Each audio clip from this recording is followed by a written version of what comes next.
Today's story and conversation are simultaneously unlike any that I have yet to present to the Deep Dive Project, yet also eerily familiar and Groundhog Day-esque. I am going to provide some historical context before we jump into the conversation, but even so, I think that what you will hear today will both shock and amaze you. If you don't care about the history lesson, feel free to skip to the next chapter. In fact, feel free to skip, pause, or rewind this episode and all other episodes that I publish at your leisure. This is YouTube, and you can do that. Also, please know that because of the topics that we are going to be discussing today, this episode comes with a trigger warning and parental advisory. Viewer discretion is advised. With that said, let's set the stage. This story has its roots in Spain. In 1958, Spanish Claretian priest Alfonso Maria Duran was sent to the southwestern United States and there propagated the Cursillo movement, which is Spanish for little course. This practices an intensive retreat that emphasizes the call of the laity to holiness and apostolate. I couldn't find much online about Duran specifically and his history and life leading up to the creation of the organization that we're going to be focusing on today, Miles Jesu, but for reasons that will soon become abundantly clear, anything tying Duran to Miles Jesu present day appears to have been scrubbed from the internet. But what I have been able to find in the public record gives us an idea of how the timeline has played out. Because of the Cursillo movement being introduced in the United States, a few young men who made the Cursillo retreat in Phoenix, Arizona, decided to dedicate their lives and secular careers to answering the call to holiness and apostolate. Under Father Duran's guidance, they formed the first Miles Jesu community on January 12, 1964. Miles Jesu, which is Latin for Soldier of Jesus, is a Catholic institute of consecrated life whose membership comprises lay people and clerics who take religious vows, and in addition, since it is structured as an ecclesial family of consecrated life, also has people in other states of life like married, widowed, etc. as members. In 1970, membership was open to widows, and a few years later to unmarried women, with separate branches for men and women. Communities were established also in other countries from 1984 onward, and the Institute's general house was moved to Rome. Some members took the traditional vows of poverty, chastity, and obedience, living in communities called domus, which is Latin for house.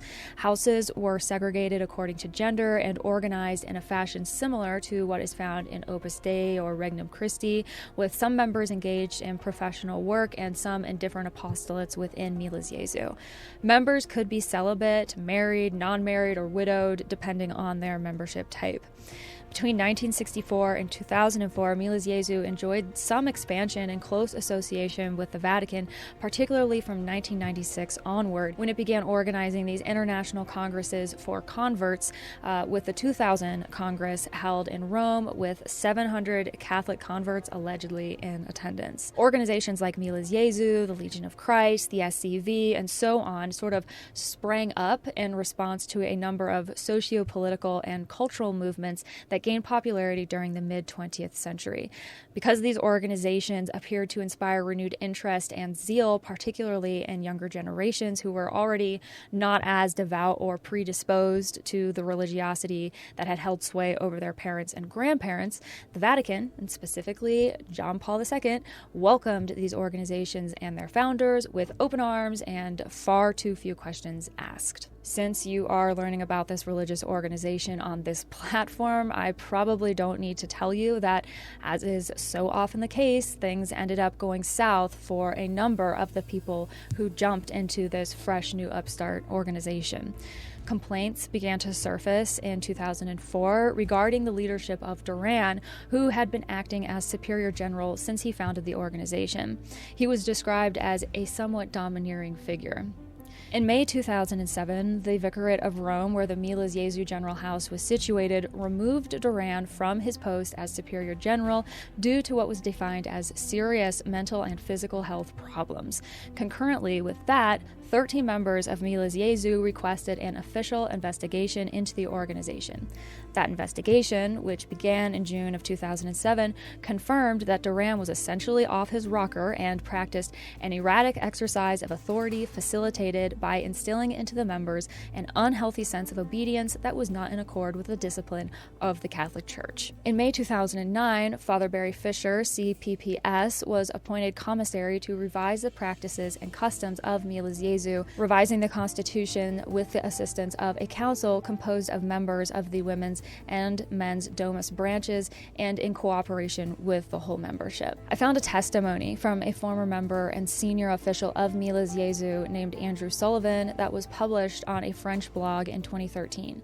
Sullivan goes into some detail about the investigations that were conducted and the people who conducted them, namely Father Fisher. If you want to read the entire thing, it is linked in the source document in the episode description. But what I want to specifically focus on is what Sullivan had to say about why a thorough investigation was warranted, and hold on to your hats because it gets dark fast. According to Sullivan, the documents cite several reasons to justify a thorough investigation, including the following. In a case involving kissing, fellatio, and masturbation, Father Durand was accused of sexually soliciting young boys in the congregation and prospective clergy.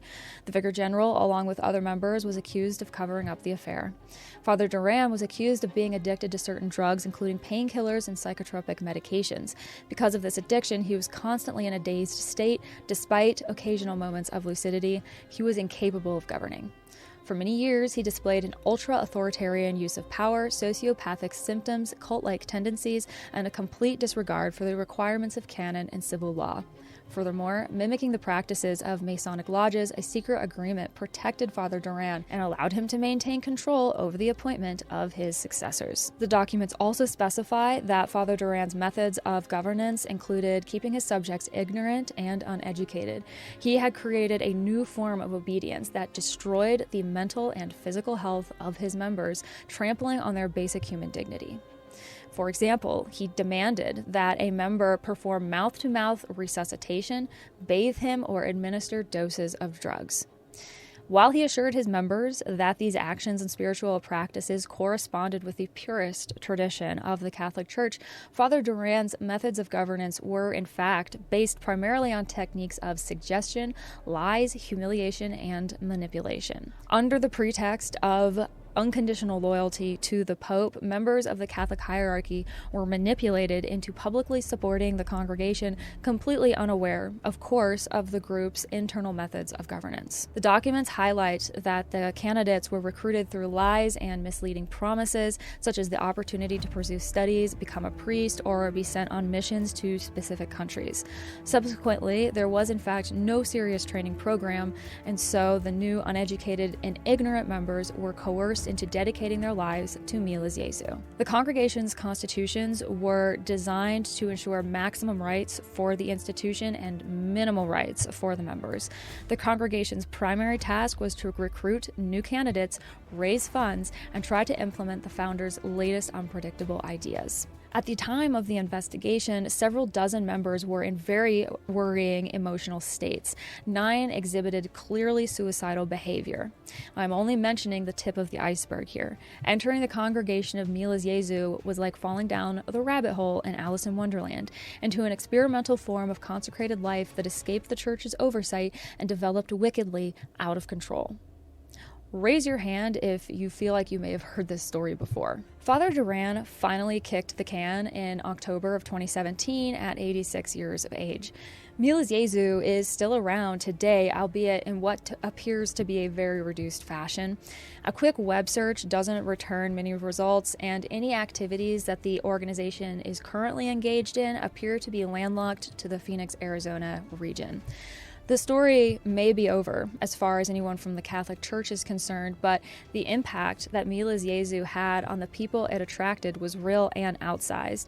And I think that there is still quite a lot to be gained from listening to the experiences of the people who lived through it.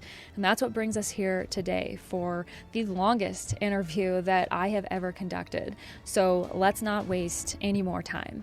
My name is Beck Griffin. Welcome to the Deep Dive Project.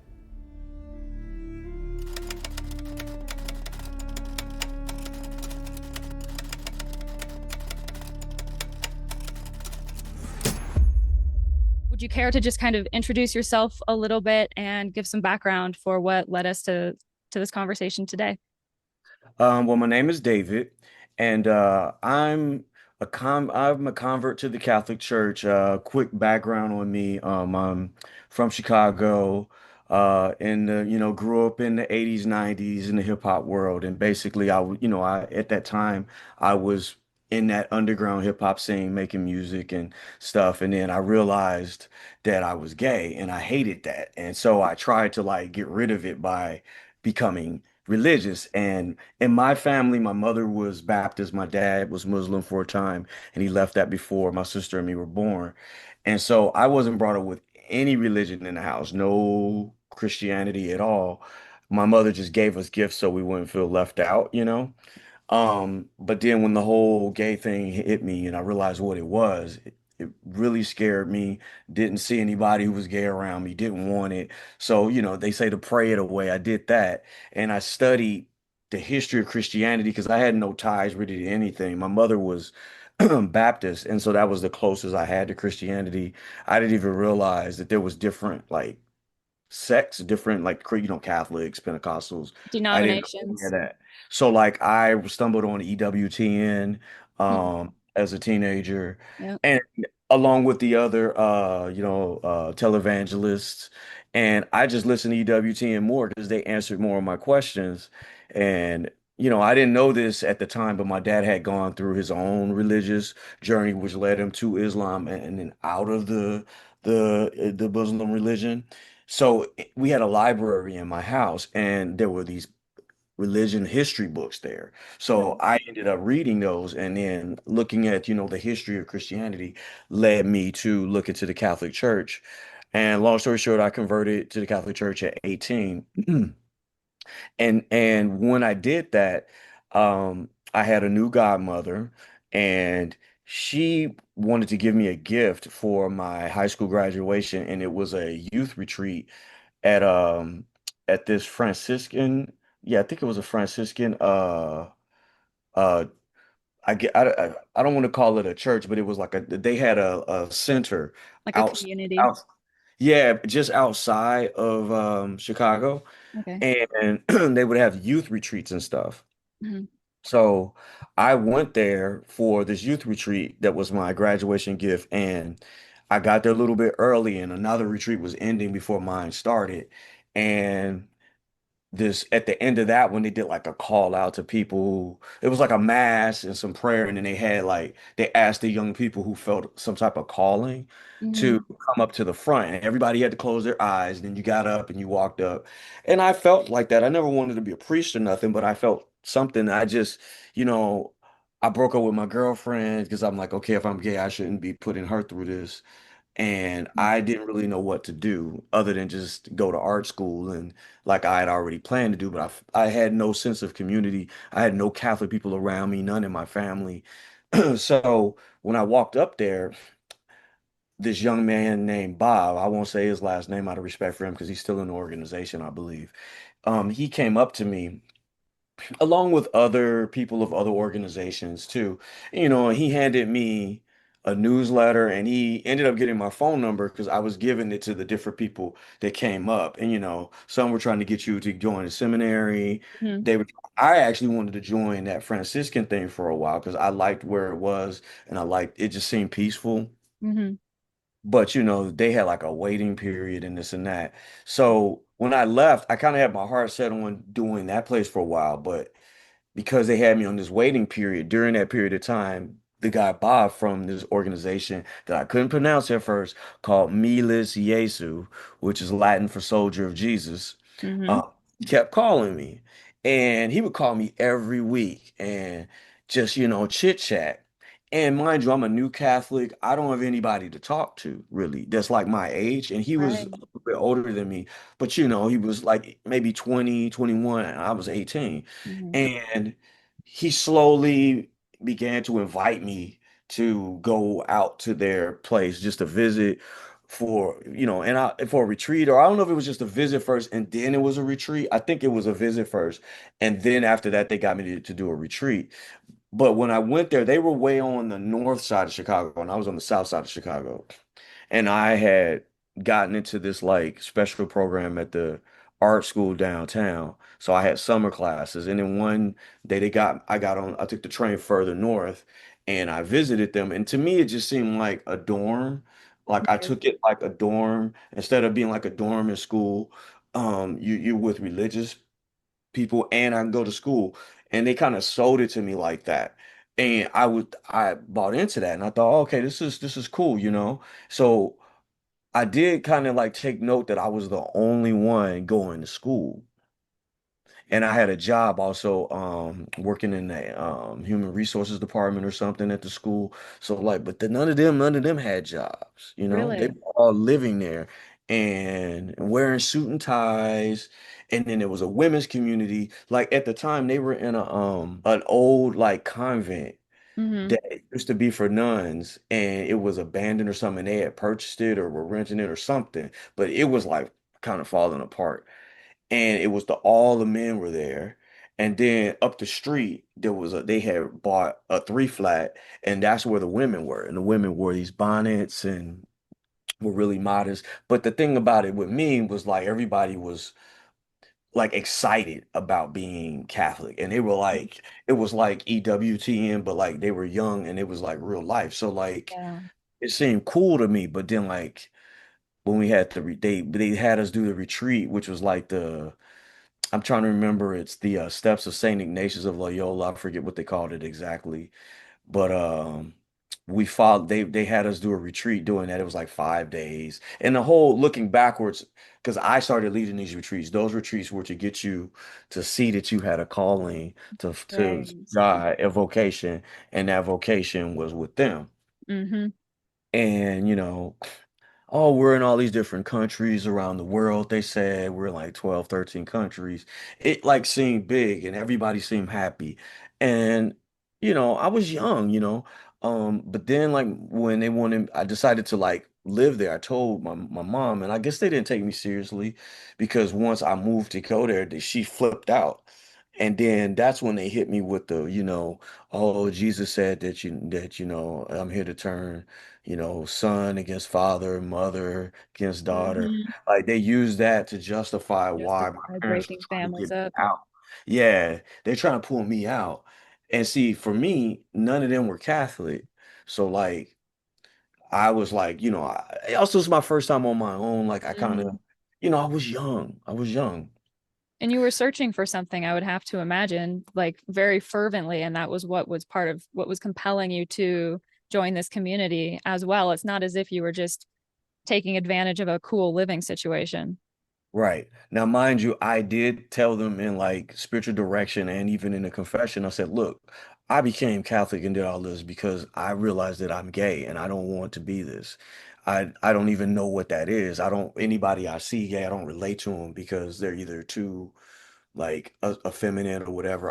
And I'm not like even drawn there. Mm-hmm. But, in other cases I am. And anyway, it was very that was like the main issue for me. And they seem to make it seem like it was just like well, God wants you to do this. And I was excited about the religion, so I went along with it. And I had nothing really to that made me want to object to anything. Everything seemed to go the way that they said it was. Mm-hmm. Like I was allowed to go to school, I was allowed to go to work. I came home, but it did kind of like seem strange that none of them did. And they would have these Right. meetings and I wasn't included. I think a year went by, and during that year, maybe one time, the founder, Father Alphonsus Maria Duran, showed up. And this was the first time I saw something different. When it was announced that he was coming, people went from being jovial and happy to being scared. Mm. And I didn't understand it, but it like because they all were, it made me like a little like I'm On supposed to be like edge. on edge. Yeah. And when he got there, everybody was like smiling and stuff, but there was like it was kind of fake and you could see like the fear in it. And I just didn't quite get it. Um some of my memory of that time is a little hazy, but it fast forward.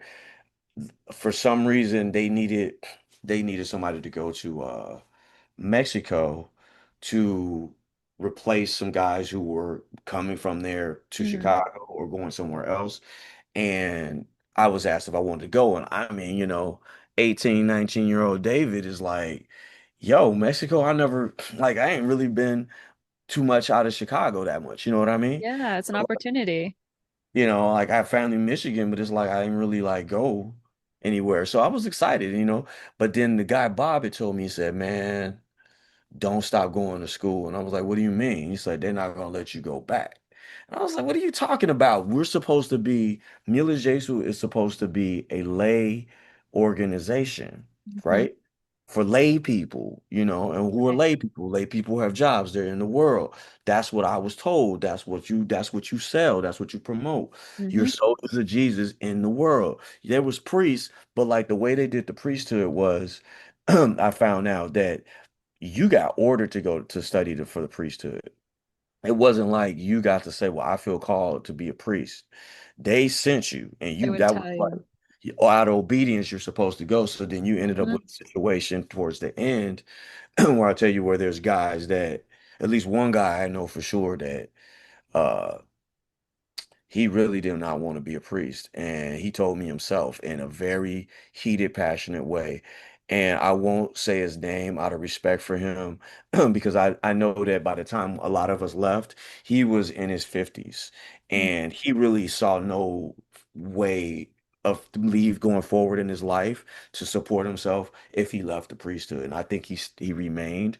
And I understand that totally, and I respect Yeah. him. But he had been put through a lot, that man. It was really to me, his story is unfortunate, very unfortunate. I would say sad. And I hope he's doing well. But anyway, so I got sent to Mexico, and I was excited, but what ultimately ended up happening is exactly what he said, that it was like I wasn't encouraged to finish my education, but they Hmm. keep promoting that.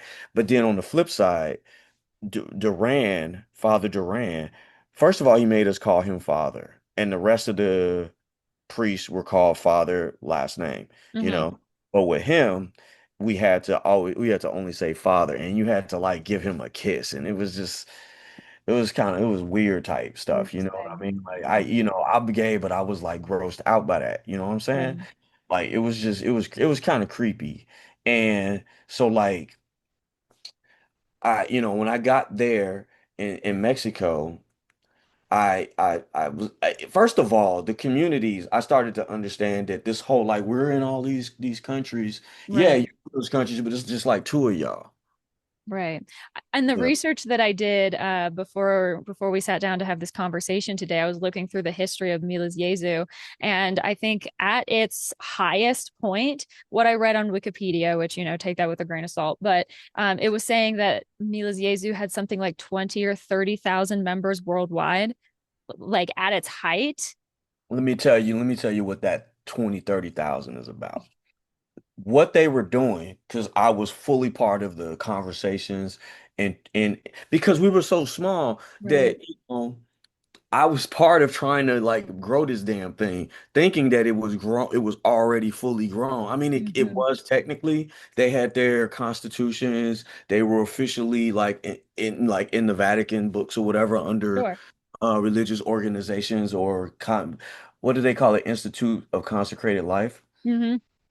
But that 20 to 30,000 is not real. What they would do is anybody who would like sign up to get like the newsletter and stuff, you would be considered okay, they had the consecrated members and then they had the geez, why can't I think of what they call they had a specific name that I believe was a Latin word. They used that for the people who were not in the communities, like the families and stuff, the like the married people with Hmm. kids and stuff.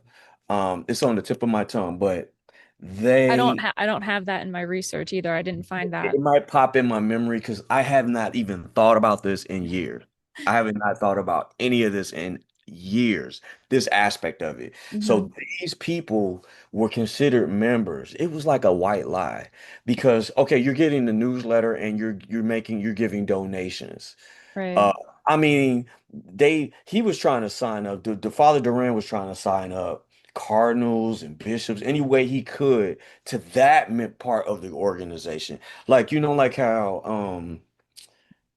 how Legionnaires of Christ had Regnum Christi. Yes. Like, imagine Mila Jesu, you had the men's or lay, men's consecrated, women's consecrated, and then you had this section that was like Opus Dei. That Mhm. was like they didn't live in the communities, but they were just, by name saying they were members, getting the newsletter, maybe going to a conference, bought a book, um, you know and that was it. And that they so he was using that to kind of like make the organization seem bigger when it was really just about like about 100 people, or even it might have even been a little less because it was very like unclear. They were small. That's why a lot of people haven't heard of them. Yeah. Oh, and the funny thing about it is when I met them, I guess I had met the Legionnaires of Christ at the same time too, because they were calling me at the Mila Jesu house. And one time they called and said, "What are you doing there?" And I told him, and Father Durant was he was pissed off. He was like, he was big bad. It's like I became like this like thing. You were caught in the middle. And, and I mean, to keep it real, there was times where I kind of felt like I had gone either that route or Opus Dei until I saw your videos. They're like, oh hell no, this was just the same BS, just Hmm. with a shinier coat. This one was just like the bootleg. This was like the bootleg wannabe Regnum Christi, wannabe Opus Dei, straight up. Like he was jealous, man. We would go. At one point, they had me after it was either before or after I went to Mexico. It had to be after because I wasn't in school. They had me going around the country with another person promoting these retreats. The same retreat I went to, trying to get other kids to go to it to get them to join. So we would go to Steubenville, we would go to different churches, the college and the Yeah, I've been university. there. Okay, so So and then Yes. back then, oh man, it was all crazy and all this. Hmm. So we've traveled around and did that, and we would run into the Regnum Christi people, and they would be looking like sharp, and we would be with our excuse me, with our dusty It's shoes, okay. and just in this tie and all that. But it was like competition type stuff, Hmm. So anyway, we kept going, and at some point.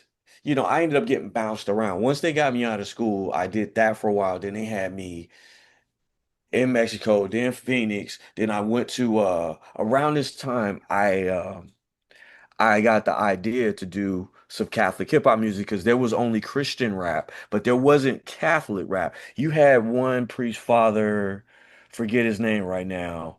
He had put out like the first real official Catholic rap like song, not like full album, but it was like song. And I think I actually ended up working with him. Man, my memory is like really, I haven't thought about this in so long. But anyway, I then did my album and I put it out there. And then, but to put it out, I had to deal with Father Duran saying yes one day, no one day. Oh, you Yes had to one get day. his permission to release Oh, I had music. to get it. We had to get his permission for everything. You couldn't go nowhere Interesting. by yourself. You couldn't go anywhere by yourself. Also, mind you, I was the only, I mean, I'm light skinned, but I was raised to say black. And so I was only a black American in the whole entire thing. Like there's not even a black American woman, only black American, period. Hmm. Whole worldwide. They had a community in Nigeria. But like those people never really were allowed to really come. I mean, one time they allowed one person from or a couple people from Ukraine to come, and it was like they were always afraid of them getting like culture shock. I think, Interesting. yeah, so they had started those communities before I joined. They had sent people into Russia. So it was like two people into Russia.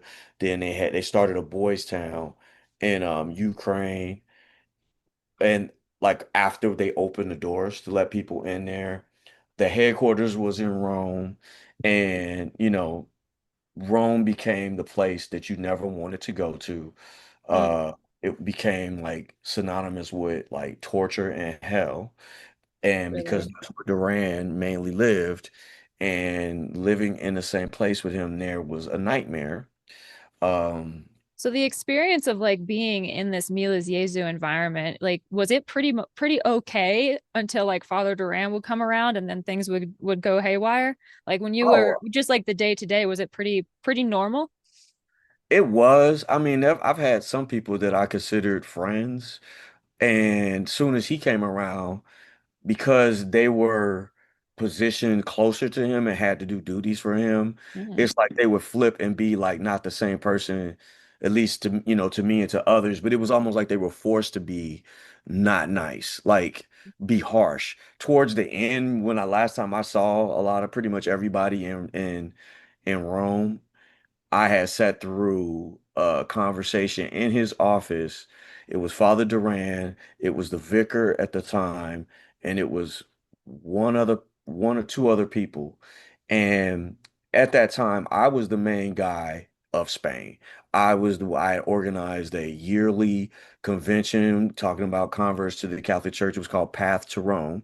You might be able to see some old I feel like I've uh seen like old that was a series. bulletins and things. Yeah, that was a series where he had Scott Hahn and all these big names. Yes, And yes. I was also one of the people that had up there giving his testimony. Okay. So I'm Wow. sure there's like some old tapes of young David nervous up there freaking out. I gotta talk. They would get a good amount of people, like 500 to 1,000 people sometime at these things. And when I got sent to Spain, I got sent there to do to work on the first one that we did in Spain. Then I Mhm. was asked to stay there. Well, I was told to stay there. And I decided, well, why don't we keep doing them here since we don't got anything going on in Spain? And Right. that's where he's from. And yeah, there was like nothing going on. The Spaniards weren't really joining that. It was just like it was two Spaniards that had joined. Nobody was really like, Nobody's into it. yeah, What do you because think, what do it you was think kind of was the draw for the people who did join? Like what was it that kept them coming back? I don't know. I think it varies per person. I mean, once you get into a certain point, it becomes like you're in too deep and you don't know how to get out. Yeah. And the way they kept you in was basically we were told that if you leave, this is how it was put. Guy, if God is a calling for you, then that's your pathway to heaven. Yeah. That's your vocation. This is your vocation. If you don't follow your vocation, then you're not going on the pathway to heaven. Therefore, you could deduce that you're going to hell, Hmm. right? Hmm. So that was part of the thing that some of the guys had realized that was wrong because right around close to right before I left, they sent the last few good guys that I knew to the seminary. They picked guys and they made them go. And these guys were like one of the guys was somebody I had actually gotten to join when he was 18, and he's from Chicago. And but a lot of us were disgruntled. There were some that were like loyal and still following, and it tended to be people that I'm sorry if anybody's offended if you watch this, but I think a lot of them have some personal issues Hmm. that kind of like kept them there. But the disgruntled ones, we were the ones that were actually getting stuff done. So anyway, those guys got sent to the seminary in Rome, and they had their canon law class, their first canon law class, and they discovered that a lot of things was going against canon law that Mila Jesu was telling us. And one of them was that it's like, oh, you're making us think that if we leave here, we're going to go to hell. Hmm. Now, for me personally, I reached a point right around that time. I was in Phoenix, Arizona, and the people that were there, a lot of them were people that because they had kind of labeled as like misfits or Hmm. rejects. Oh, he's got mental problems. He's got this, but those guys were actually, not messed up. They were depressed They were because seeing through the through this. Yeah. this was a depressing environment. This was a sick environment. Yeah. And they were all older than me. And when I got there, I'm like, okay, wait a minute. Y'all are all older than me, and I had just hit 30. And I'm like, none of y'all are happy. In fact, y'all are all individually calling me aside to vocalize how unhappy you are in a very passionate way. And I'm just like, okay, man. I guess something happens to all of us when we hit 30 that you kind of like start to see life differently. You're no Yeah. longer in this like glassy-eyed exploring phase. Now you start to get more real. And I'm like, okay, if leaving this place means I'm going to hell, currently I'm in hell. So I decided, you know what? I've had enough. I'm not going to be one of them. I'm going to get them to help me pay for my finishing my schooling, and then I'm going to dip. I'm going to get up out Hell of here. yeah. And because I felt like, you guys got me when I had my schooling set up, and then now you guys took me out of it, and and in the end, I have nothing. Even Right. the rap music that I made, like all the profits went to them, and he just was constantly sabotaging it. And I think it's because I got invited to EWTN to be on the TV show to talk about it. And even that, once I got on EWTN to talk about my music and perform it, I performed one song. I talked with Mother Angelica or whoever it was. I performed one song. They did a commercial break, called me into the side room and said, "We're canceling the show," and put on the screen with my mom and everybody else watching technical difficulties. Sent me home with $1 and said it was because I was associated with Mila Jesu, and it's because they didn't like Father Duran. Oh, interesting. And one time prior to that, they had sent me there. And I remember because the whole time I had a excruciating toothache that like developed right when I was there. And so it was like my head was exploding. And I had to go sneak in, act like I wasn't a member of Mila Jesu, just say that how her show got me to convert to the Catholic Church, get in and then pull out this check from Mila Jesu to get her to go speak at the first Path to Rome conference, or one that was, I think, was supposed to be in Louisiana and New Orleans. And I think it was like 96, 97, something like that. And she took that check and said she said something real slick about Duran. And she said, your organization needs to learn this. Like she said something that was really condescending, and it showed a different side of Mother Angelica. Mm-hmm. Like it was a not a nice side. Okay. I'm just gonna Mm-hmm. say that. Okay. And then she said, thanks for the check, though. Just Still like that. wanted that money. Just like that. I mean, I was like, not Mother Angelica out here acting like a straight G, just taking a check. Like, I got your check, and I'm gonna tell you no, and I'm gonna tell you about yourself. And I'm just standing there like, I can't say anything, but I'm like, wow, man, you people really just seem a certain way on TV, and you are a certain different way in real life. I say that. Yeah.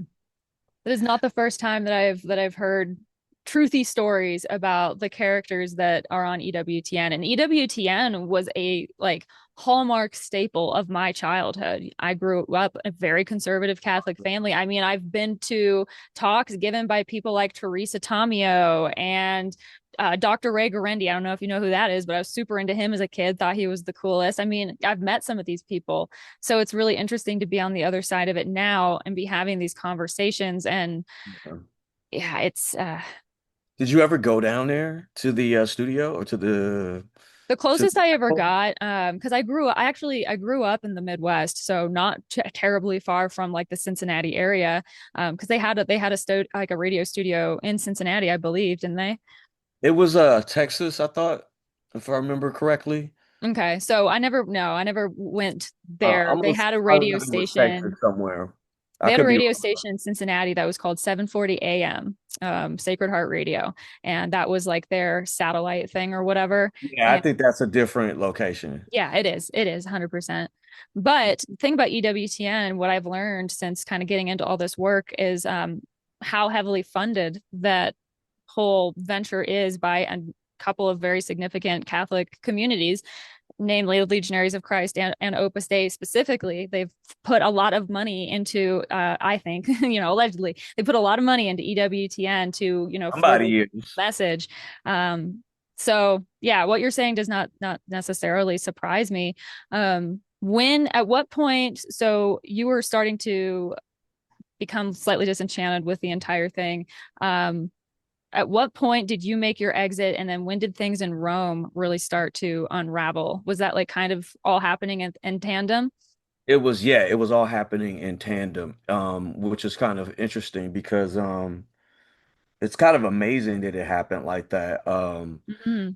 Like I said, first I realized everybody was unhappy there. Like, and I didn't, and I had my plan. I said, okay, I'm gonna make them pay for my schooling, and then I'm gonna dip. But that was like I had kept that to myself. Now, at the time when I did this, when I was thinking this, I had I had like talked to some people. I talked to this one person that I was going to actually, he had got me a ticket to leave, and I went and told the priest. I talked to a priest at confession because what I figured out is like, okay, if I want to talk about really what I'm thinking and I don't want them to snitch or whatever, I got to catch them where they can't move, and that's confession. And this is also this is funny, like this issue was one of the issues that ended up being discovered in Rome as being against canon law, is that in spiritual direction, nothing was you couldn't keep anything private. Like they weren't supposed to be telling on you what you said in spiritual direction, but they were. And so, like, it made me feel like the only way that I could tell about what I was thinking and get some guidance or some type of like help is if I said it in confession. And that's actually wrong, you know? And they had found out in Rome at the same time that I was going through this, they found out that, and they found out that the whole thing about you, if you leave, you're gonna go to hell is against canon law. You're not supposed to be teaching people that. So Mm-hmm. when they had learned that, they asked themselves, well, what else are they telling us that's wrong?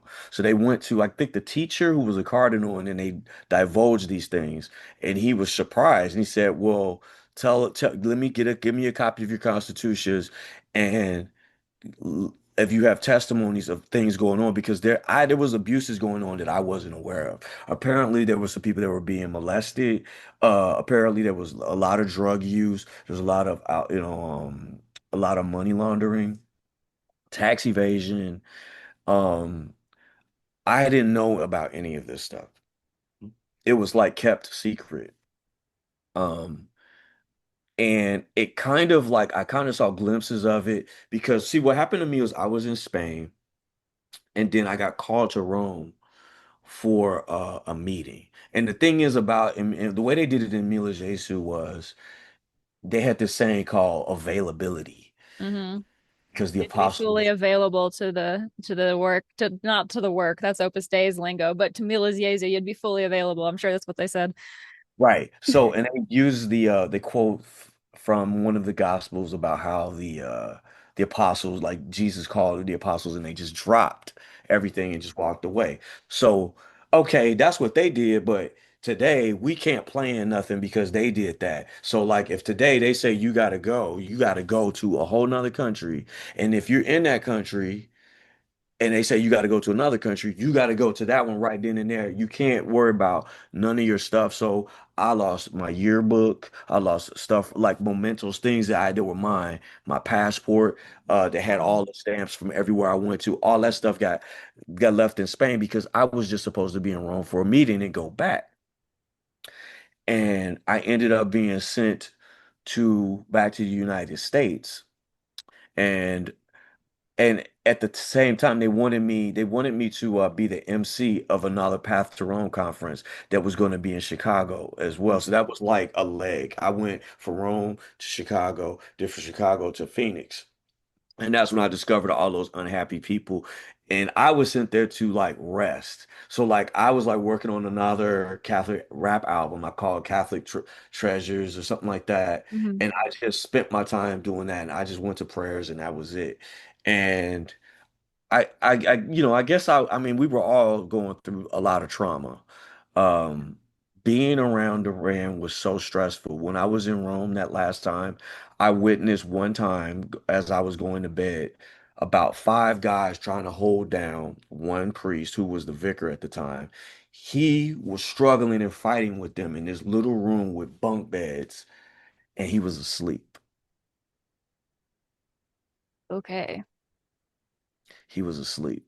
And And that I, was just the vicar. That wasn't even Duran. yeah, because he had to be always around Duran and under him. And I actually like nursed this man in Madrid, Spain for like I think a year. So it was just him and me, and we had a friendship. But then as soon as Duran came, bro, it was like he flipped. Now he's mean. Now everybody's on edge. Hmm. Ram was a bastard. I don't care. I'll say that. I'm throwing it out there because if I could see him today, oh, there would be so much I would say to him. And I think he knows because one of the last times I spoke to him, that time I told you earlier in Rome, I was in his office and it was these other people there. They were all forced to back him up and say extra nasty stuff to me. You're this, you're worthless, you're no good. He told me, you can't love God because you're too proud.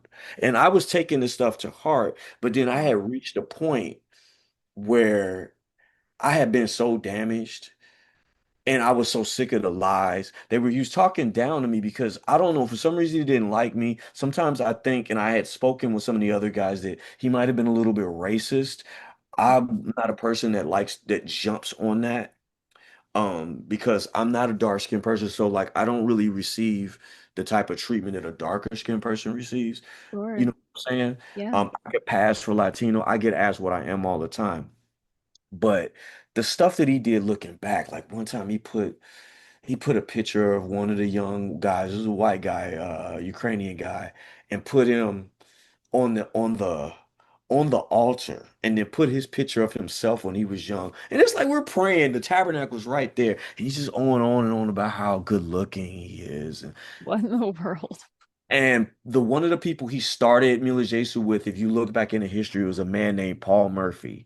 Hmm. And he tried to get Paul Murphy to be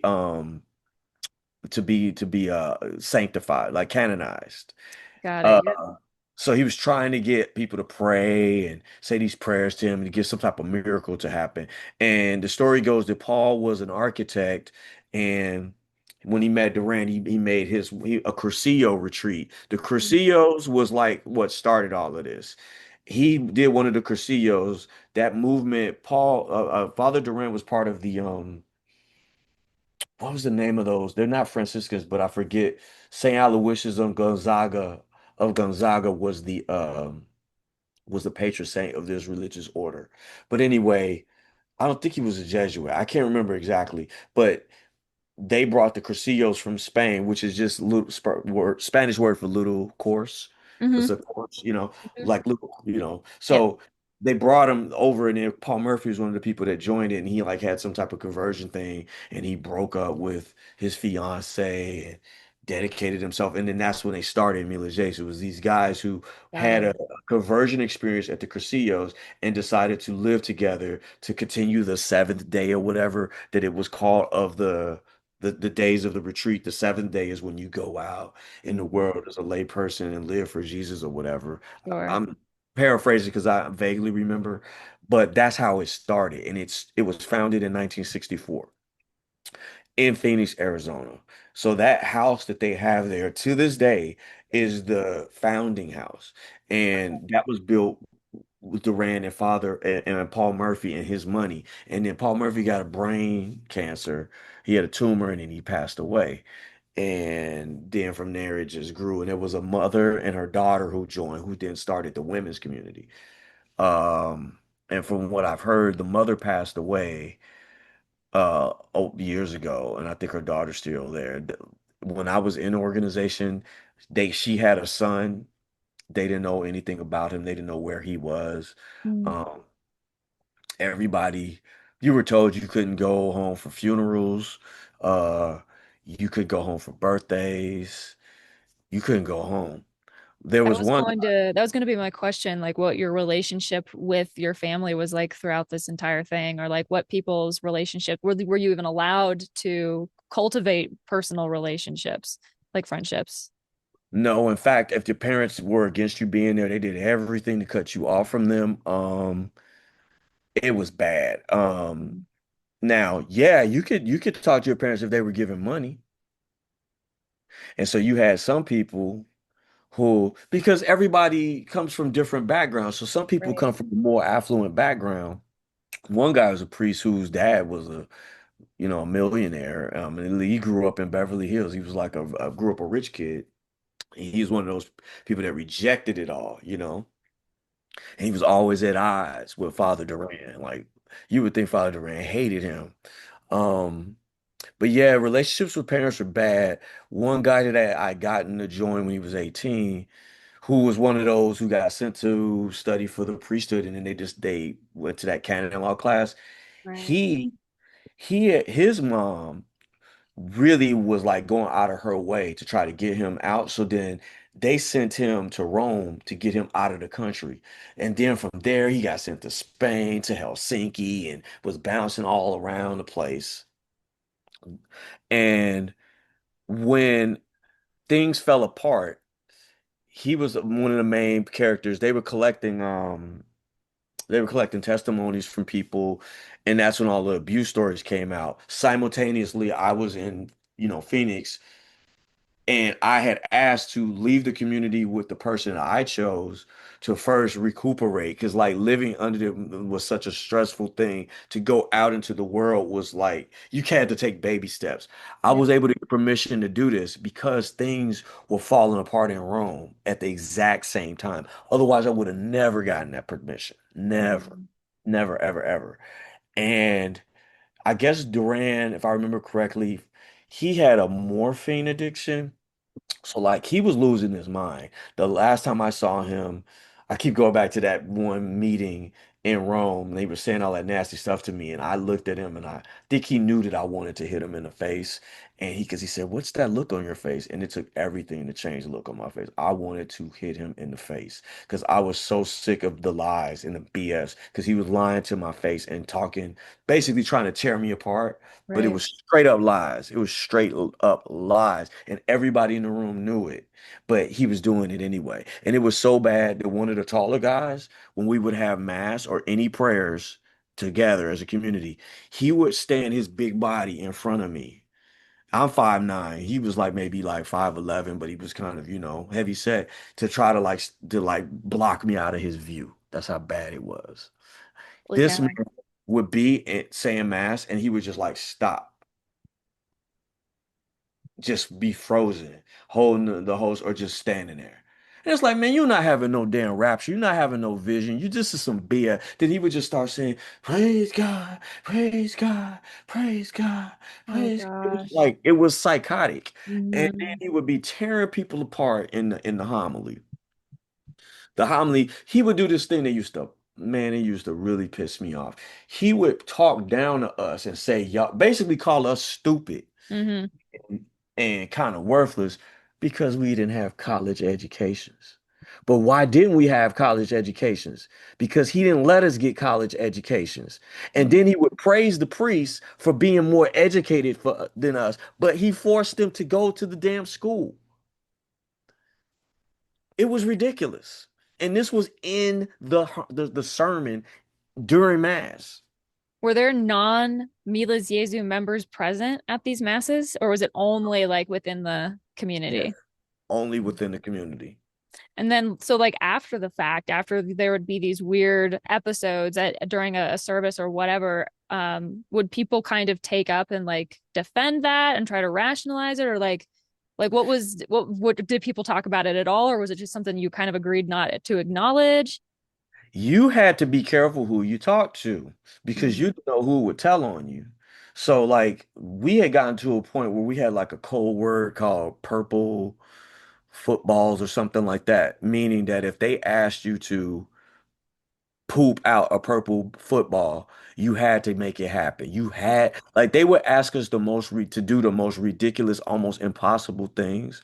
One time I was in Spain and we got a call and we said he decided none of the communities should have telephones anymore. No more telephones. If you need to make a call, Interesting. you have to walk down to the phone booth.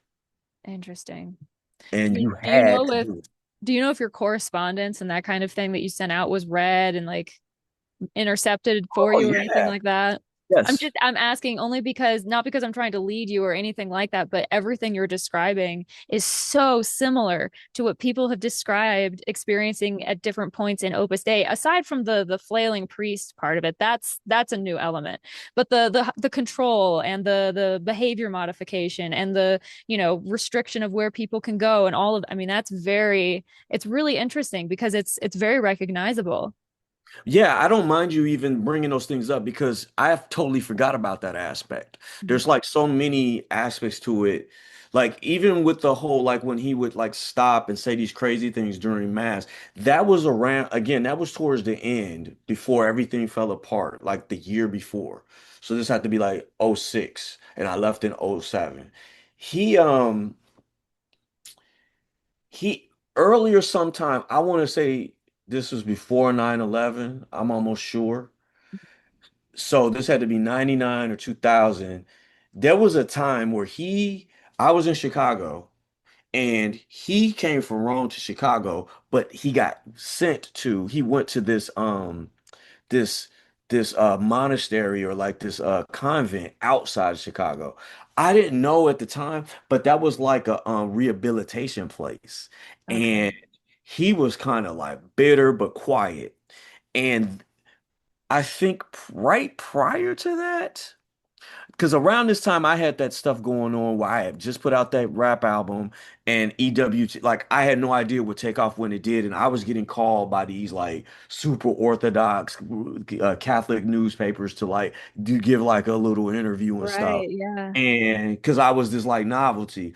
At the same time though, they were having me send packages of what I don't know. It was some medicine though, but I don't know what it was because they had us so like with blinders on that I didn't even, Right.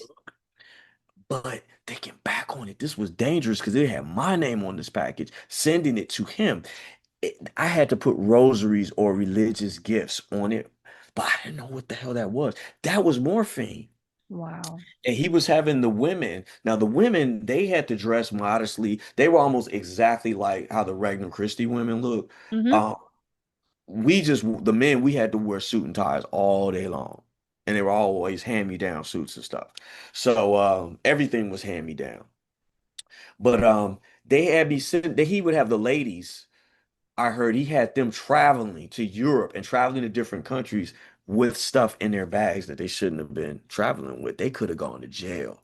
They were traveling with drugs for Hmm. him. And so like I guess he started going crazy. Then the general government, the one time they were able to make him do something, they made him go to this convent. And I went there to visit him. And it's just like it's like the way they made us feel. They made us feel like we're supposed to love him. Hmm. Like he's And your actual father. right. So you're supposed to have this like burning like love. It was like weird and kind of creepy Yep. because you have to also like kiss him, and you don't have to do that to nobody else, Mm. right? But he also always had you on edge. You know, if he's in a bad mood, everybody's suffering. If he's in a good mood, then it's good. But it's like he had you like hinged, hanging on every word. And Right. me personally, I guess with my personality, I got to the point where I was like, man, F you.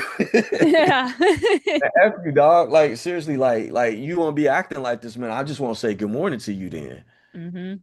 What you gonna do? Say something about me in the mask? Like, and like I just was like, I'm not gonna kiss you and like kiss your ring. You had to kiss his ring or his hand or some shit too. And I was just like, but he was always acting like he always had something slick or something smart to say to me. Like, Hmm. oh, you're nervous, you're this, you're that. And I'm like, I'm just over it. Hmm. That's what I am. I ain't messing with you. And I knew he could tell that he ain't like that. And I was just like, well, I don't like you, Hmm. but I can't say it. And I And a think lot of it's these people don't like you, but they can't say it either. And I think it's so interesting that the thing that kind of started the snowball rolling, at least canonically speaking, was members of the organization getting access to information and realizing, oh, wait a minute, this thing's like tore up from After the being floor told up. we're stupid, like you're uneducated, you're putting us down for not having this education. Well, that's why. You didn't want us to have our education because then we would see where you were wrong. And so get this, when they started doing all of that, Hmm. like I said, at the same time I had this going on. So I got this permission to go to another place with the person I chose. And I chose a guy that I'm still friends with to this day. And while we were there, like after a month, I was asked if I would mind if they swapped him out because they needed him to go back to Phoenix. I we were like outside of Phoenix, and they were going to send me another guy. Well, this guy, I'm trying to protect people's names and stuff. Hmm. This guy, I spent like a week with him. And I wasn't really like meshing too well with him. You know what I mean? Yeah. And but also this whole purple football like code word, I was hearing about this and I was hearing stories, people telling me, slowly telling me things. I was hearing rumors of things here and there because it was only who you could trust that you would learn about things. Right. So that person, because I didn't really like mesh well with him, I wanted the original person I had back. I said, no, I want to go back to the original person. So they switched it. Mind you, I would have never gotten this permission if things weren't like falling apart there in Rome. Yeah. So that guy I sent back ended up being sent to Rome, and he ended up being the snitch to the vicar about them reporting stuff to the Vatican. And once the word got out on that, the vicar who was away because he's always away trying to heal from the emotional trauma and damage that the founders and being in the organization Mhm. doing to him. So from what I heard, that he panicked and came back, and then they started sending people away before the interviewer or the investigator from the Vatican would come through and start asking questions. So I heard one story, one girl, sometimes they would have the ladies go take some theology classes in Rome because there was a ladies community like next to the men's community Right. in Rome. And they had their place out where a lot of the people who worked for the UN lived. I think Okay. VSB was the name of the street. Anyway, that place was like hell. Nobody wanted to be over there. Nobody did. So this girl, they went to go pick up the women from school and bring them back. And they said, on our way back, we're gonna swing by the airport and pick somebody up, which was so normal to happen, like out of the blue for people living in Rome, people coming in and out, flying in and out from different communities, because he would always be just randomly Hmm. saying, I want to fly in. And it's like, and get this, he would randomly say, you got to come here right now and you got to pay for the ticket, but you don't got a job. So you got to now I beg was people from, wondering about that with the flights all over the world. I'm wondering, were those covered or were you having to foot that bill? you had to foot that bill. You had to do it right away. And then you can even have the security of like, okay, my return flight is this date, but you don't know if they're going to let you leave that date. He Hmm. might decide, no, I want you to leave today. I want you to leave tomorrow. So now that change is like making it more expensive, but you got to pay for it. But you don't have a job. So Interesting. they took that girl. She's thinking, okay, we're gonna go pick up somebody. And when they got to the airport, surprise, it's you that's leaving. Here's your bag. So she didn't get to pack her own bag.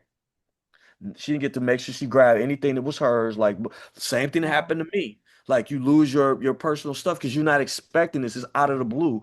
Sent her to Ukraine or Russia or something. And I heard they sent other people to Russia, like to get them out of the way, get them out of Rome, so that they wouldn't say anything negative.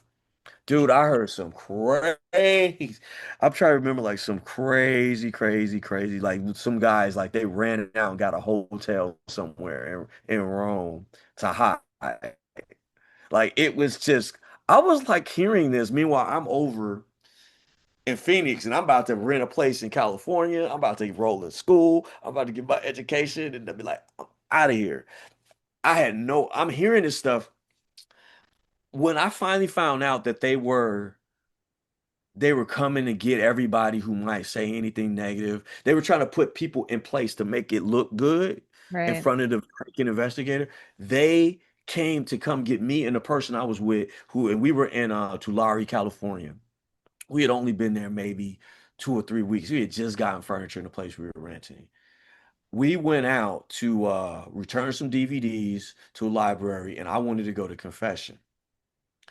As we were going, the guy I'm with tells me that he got a call from the director in Phoenix that one of the general government members and two priests or a priest and somebody else was coming to get us out of California and make us go back to Phoenix. He said he said, "Here, I'm gonna send you guys some money. Y'all need to get up out of there.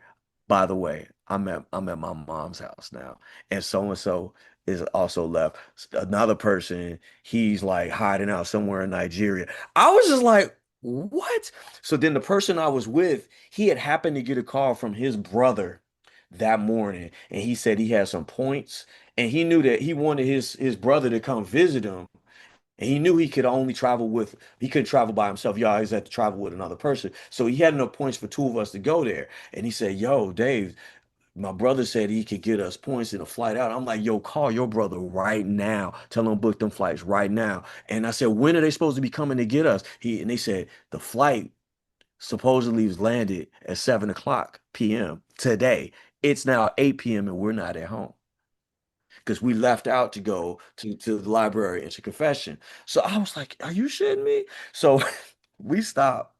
I think that we went to Chili's and got a drink. And mind you, we didn't drink. So that drink had, because we were so freaked out. Mm-hmm. I'm like, "Bro, they could be dead ass at the house, at the place when we go back waiting on us." So we were scared.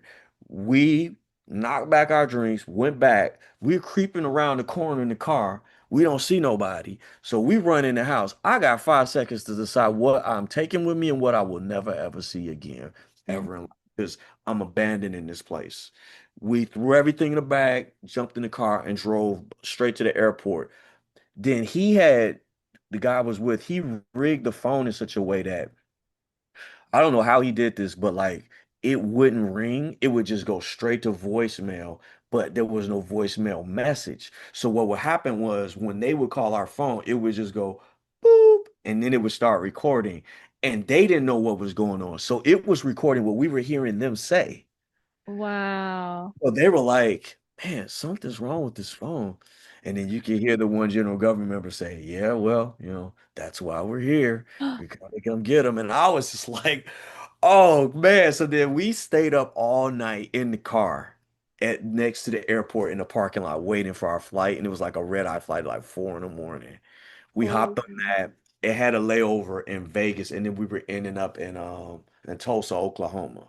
So in our layover, I got off. We had to change planes, and I went on my phone, and the guy that I got to join when he was 18 in Chicago, and his mother tried to get him out. I still had this original phone number to his mom's house. He hadn't been there in like 7 years. Wait, man. Let's see. He wasn't in. Yeah, I think it was like 7 years because I was in for 12. I think he was like 7 years, 8 years. So he hadn't seen his mom for that many years. I took a chance and called that number. He answered the phone.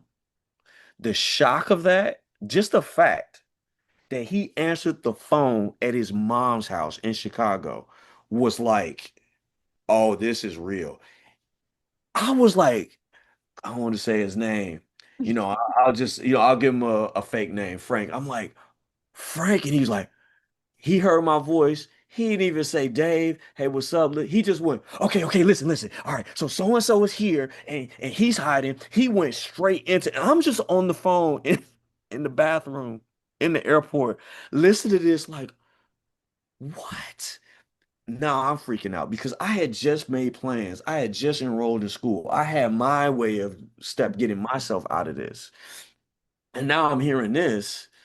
And we're just going to Tulsa to get away. I'm finding out, man. This person back in New Jersey, this person's back in Michigan. All the people that were part of our little like group of like where we were talking about how messed up this group was, Mhm. everybody was suddenly at home. So like now I'm faced with, well, what am I gonna do? And the person I was, now that we're back at his family, at his brother's house, and he's seen his parents, he's like, "I'm done."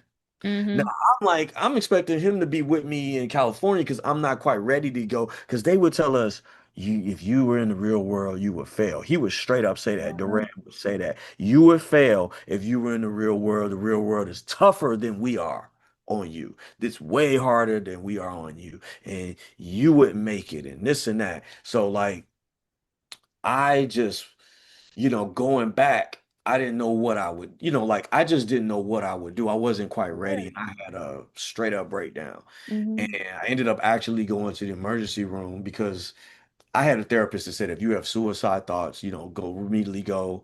Hmm. And I regretted it right after I did it because if you do that, man, they don't let you leave for hours. And Nope. it was so annoying. But I get it. If it was a real deal, you know. Anyway, I called my dad. I was like, Dad, can I go to your house in Florida? And he was like, hell yeah. He wanted me by any means to get out for years. So I spoke to a priest in Tulsa, Oklahoma, told him what was going on in confession and everything that was happening to me. And he was one of the first people to say something that really helped me. And he said that people who have a healthy mental and a healthy mind, if they're in a sick environment, they will be depressed. And I was like depressed Hmm. all the time. Um, Whereas people who have an unhealthy uh mindset, mentality, they will actually thrive in an unhealthy surrounding. Right. The dysfunction is normal to them on a certain level. Yeah. And ironically, well, I'm saying I shouldn't say ironically, but interestingly enough, to put, credence to that, those are the people that stayed, Hmm. you know. And I mean, to circle back to what you had said earlier about some of the people very clearly not being like perhaps mentally well, like, in whole mental health. That's something that has been reported on across the spectrum of not just cults, but religious groups as well. I mean, even there's been documentation that's come out about Opus Dei where people have remarked that, in general, with religion, there tends to be a higher percentage of people who are mentally unwell who kind of tend to be drawn to religion because of the structure and the definite answers that you were given about very like disturbing, hard-hitting questions and all this and that. That can be what draws somebody in, but it's concerning that in Opus Dei's case, there's such a high percentage of people who are clearly not mentally well that are in this group. And I'm not saying that that was the case in Mila's Jesu. I don't know, but I see shades of that in what you're telling me. Yeah, I mean, like one guy, his family had a lot of mental illness. I think both of his parents had some form of schizophrenia. Mm. All of his brothers had a touch of it, including him, some to way worse degrees than others.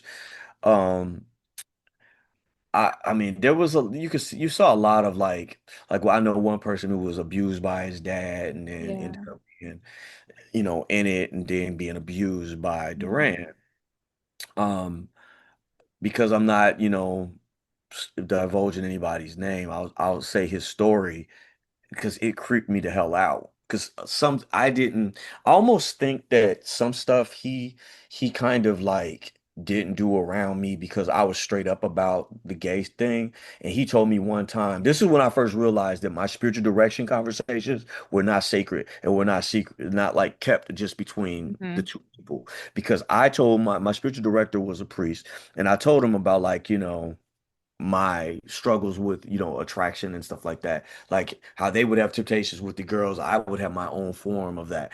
Sure. And I one time we went to go take Father Durant to the airport to go from Chicago back to Rome, wherever the hell he was going. And out of the blue, he gets out of the car, and when we're going to say goodbye, he says, "Have you ever slept with a man?" Like just like that, out of the blue. And I was like, "No."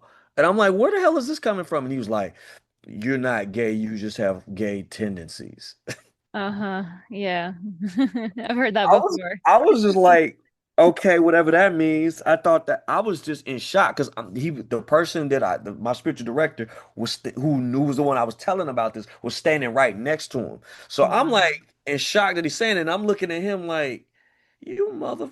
So, but as far as I knew, there was nothing wrong about that. Like that's just how it was. But it just like it messed me up. Sure, yeah. And that's what we found out later on, and they're not supposed to be doing that. No, yeah. And so anyway, the story I was going to tell, this person, he said that he was it was this was in Spain, and they were at some like retreat center or something. I'm not sure exactly where they were, but he said he was with Duran. And I don't know if this was before or after this person became a priest that he was forced to. He said that they were together in this room and he said they were talking, and Duran kept looking out of the window as they were talking, like you're talking, and he's like doing like this. And he said he didn't know what he was doing until afterwards, that what he was doing was he was trying to see if anybody was going to come, if anybody was coming. Then Hmm. he goes and says, mind you, this person is American. Duran is a Spaniard. So he starts it off like, man, it's hot. I'm going to take my shirt off. Take your shirt off. See, like when he tells you you're supposed to obedience, right? So he made him take his shirt off. Then he's like, it's really hot. I'm going to take all my clothes off. Take all yours off. Then he goes on to say, here in Spain, we don't circumcise the boys, but y'all do it in the United States. So, this is what mine looks like. See what yours looks like. Vile, Now, vile. now he's getting like, okay, I'm following along with this, but like, yo, you straight up trying it right now because I'm mad uncomfortable.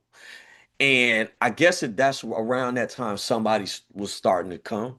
So then it like stopped it. But he told me, he said it really messed him up because he didn't understand what was happening. Then another guy told me, and that first person ended up being made to become a priest. I don't think he ever really wanted to.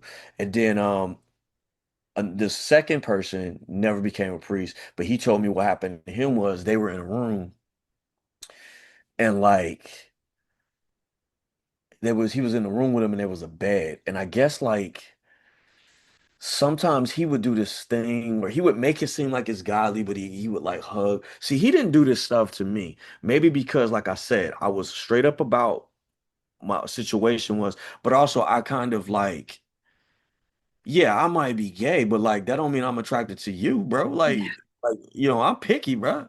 You know what I Hmm. mean? Like it's that don't get it. Don't flatter yourself like that. Like and also like I'm not with the.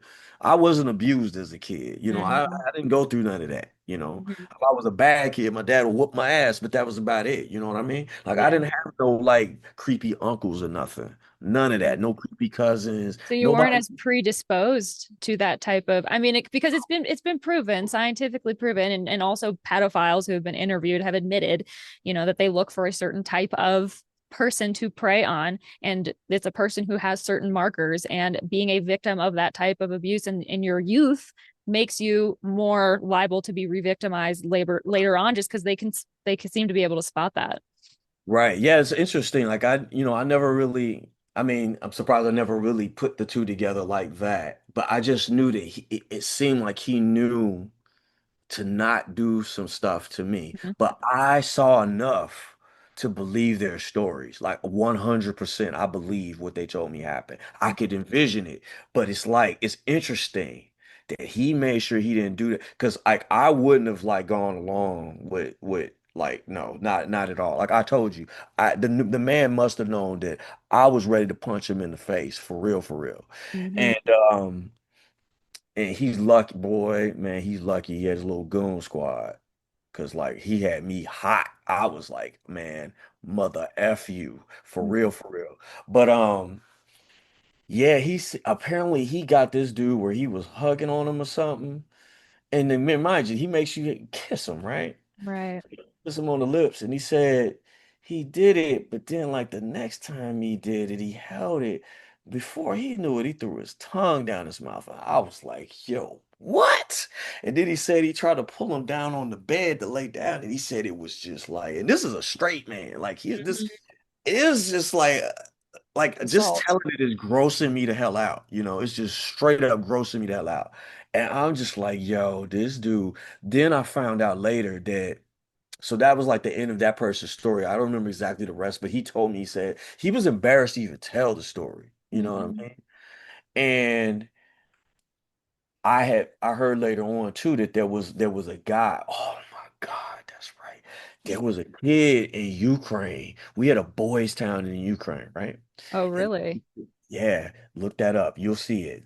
He was so proud of that. And it was interesting that this man was sickly, addicted to morphine, and an asshole.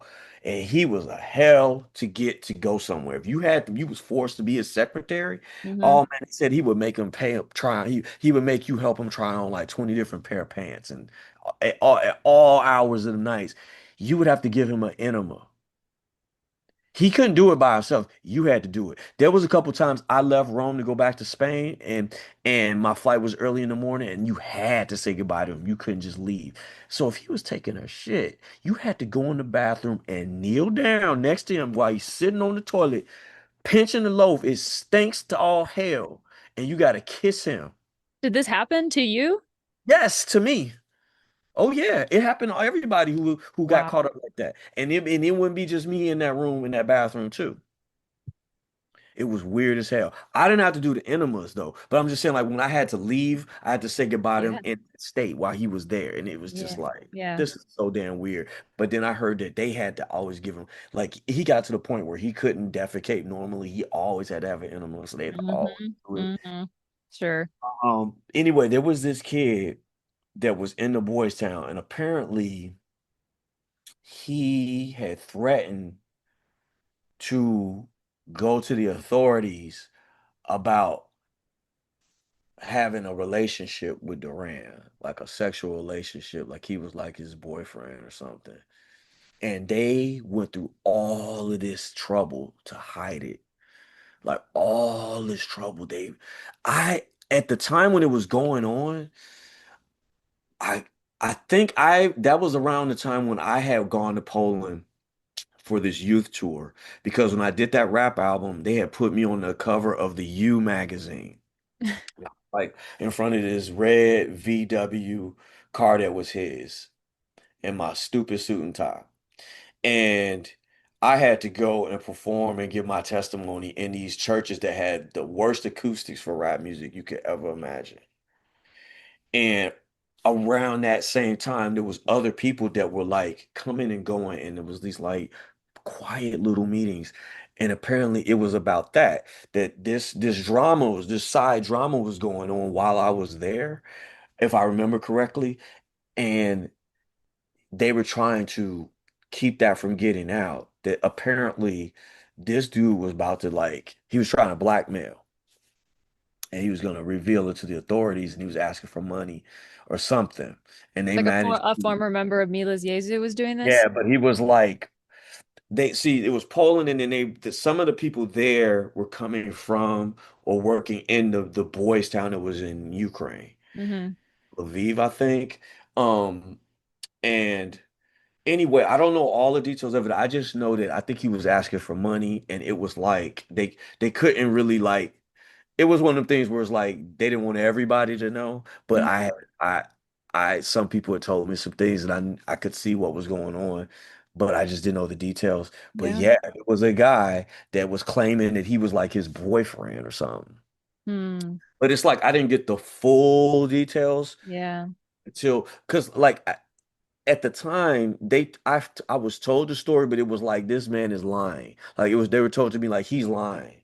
He's don't believe like it off rip. There's no way Duran did this. This isn't real. This person's lying. You remember like how when it came out that the priests were abusing all these people, Yes. it was this strong like no, this isn't real. These Yes. people are lying until it was like wait a minute, no man, everybody ain't Yeah. lying. Everybody ain't lying. This is too many people. And then it's like, y'all can't hide this no more. Hmm. It was like that.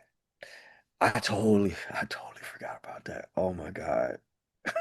So all of this is playing out as you're also scrambling, trying to figure out where you're gonna go and what you're going to do. I mean, what did you do whenever it was like you were gonna have to go to California by yourself? I mean, I can imagine Well, after having no. lived the way you lived for 12 years, like that could be a little intimidating.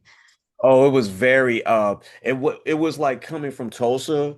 That person was there with his family and he decided to stay in Tulsa. And so I was coming here to Florida for the Hmm. first time because my dad had a second job. So instead of going back to California, I came here and then that was me exiting completely.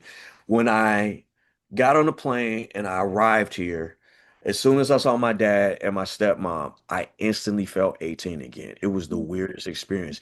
And then the person I was just with, Emile Jesu, called me to see if I arrived okay.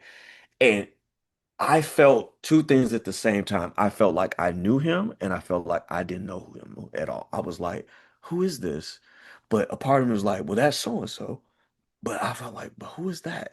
It's because the 18-year-old David didn't know him before I joined, Yeah. didn't know him. And I was told later through therapy that um, when you're in a stressful environment like that, you create a second version of yourself to protect the real version of yourself. Mhm. And once you come out of it, you go back to your real self, but you go back at the age that you were when you before the trauma started. Yeah. So it was like I was 18. And in those years from '07 to 2012, it's like I grew up. I I caught up to my age, but it's like I had to go through the process. I went back to school. I ended up going to the Art Institute. I got 2 degrees in animation. I was older than everybody, but everybody viewed me as it seemed like I was the same age. I even looked really young. I Mm. got braces. And during that time, the first year, there was a priest named Father McSweeney, and he represented the Vatican. And he was calling all of us who left and getting our testimony. So we were all divulging everything that happened to us. We were being, telling all our stories. And then back then it was fresh, and he had it all written out. And he promised that we would get compensation and they would take care of us and all this and that. So once we told all our stories, you know what they did? They Hmm. went from talking, you could call anytime, being friendly to, okay, you can't call us anymore. We're not calling you anymore. You can't email us anymore. The only thing you could do is send us a fax. And we're offering you $15,000. You can only spend the $15,000 like this. 5,000 for therapy, 5,000 for education, 5,000 for medical. Take it or leave it, or go back and return and join. Go back to the community house. Choice is yours. Got want to dispute it? Send a fax. Wow. This is 2000. This is '08 now, I think. I felt so betrayed the way it was like, I feel like you straight up, are you guys for real? You listen to everything that happened to us. These people got money. All these Yeah. properties around the world, they could have sold that stuff and they could have properly compensated all of us who left for our years and our time because we left with nothing.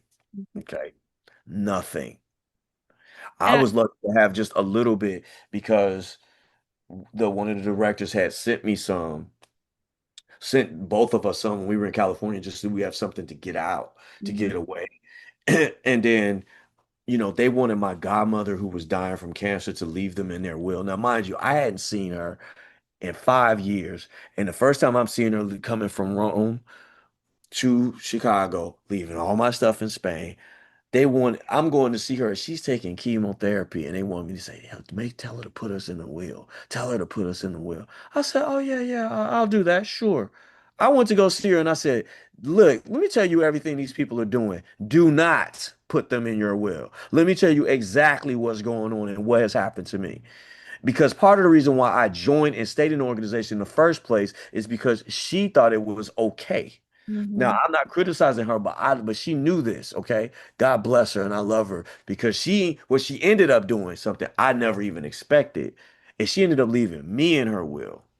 Oh, And then her daughter, rest in peace, a year later, she took her own life.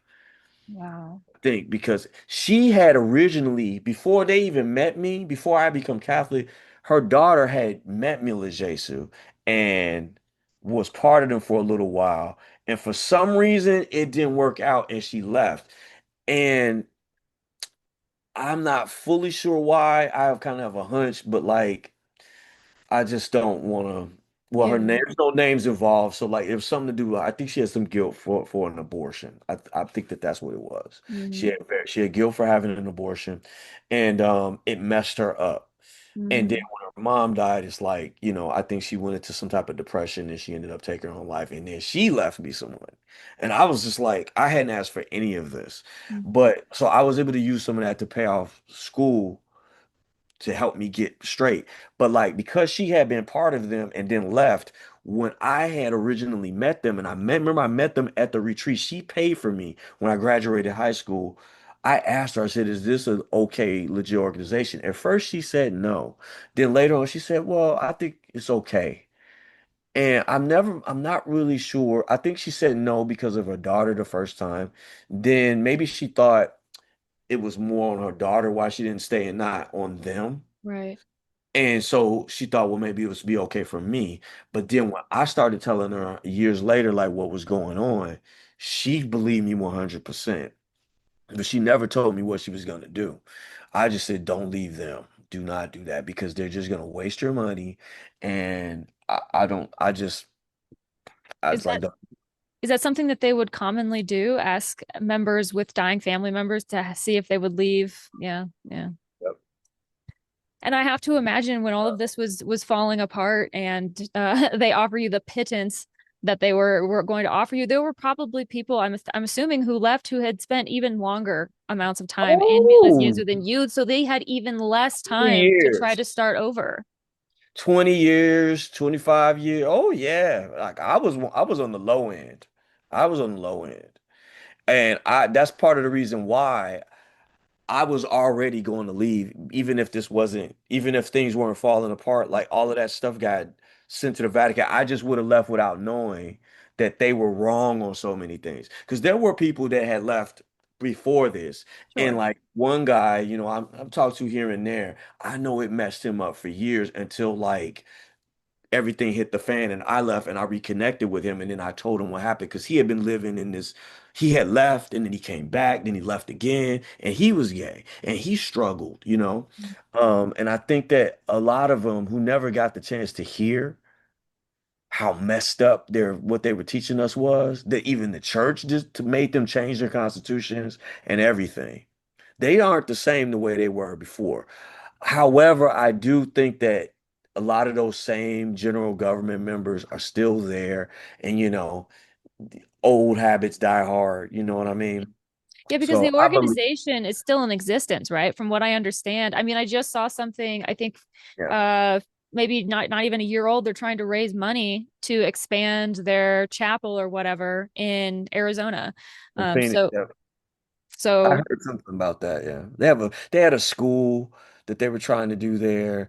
They had a 18, 19 acres citrus grove that I've checked on Google Maps here and there throughout the years, and it's just like all those trees are dead, damn near.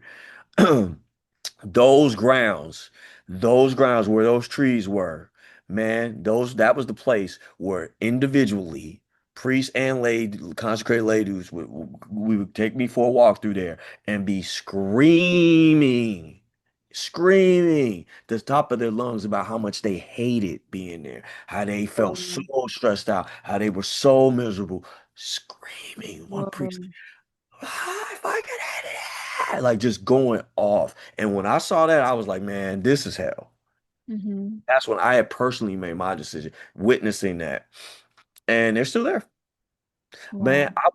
I was one of the two people that reopened that place because it had been empty for like, I think 30 years.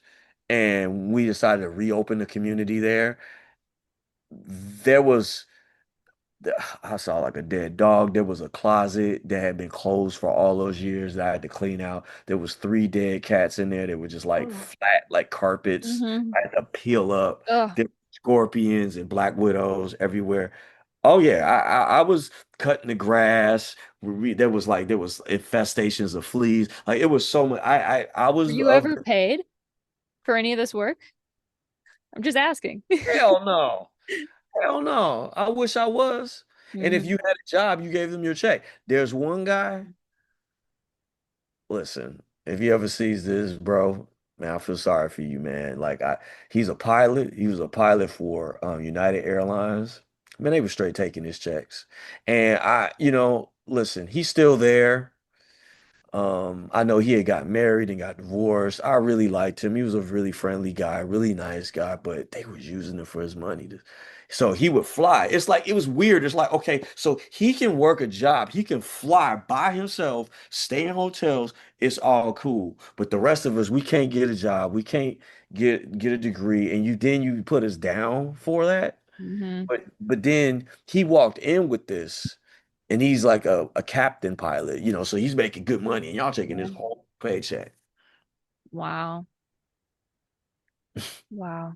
At one point, I was like, I think when he joined, I was still young. I was still a teen. I was 19 maybe, because it was funny that they made me the house director, but like here I got this like 40-something-year-old man in here. I'm supposed to be telling him what to do. That was stupid. Yeah. That was stupid. So Man, after you left, did you end up you mentioned that you've been in touch with a couple of former members, but how long did it take you to start? Did you ever like reconnect with people after who had also left, or is it kind of just well, all in the past?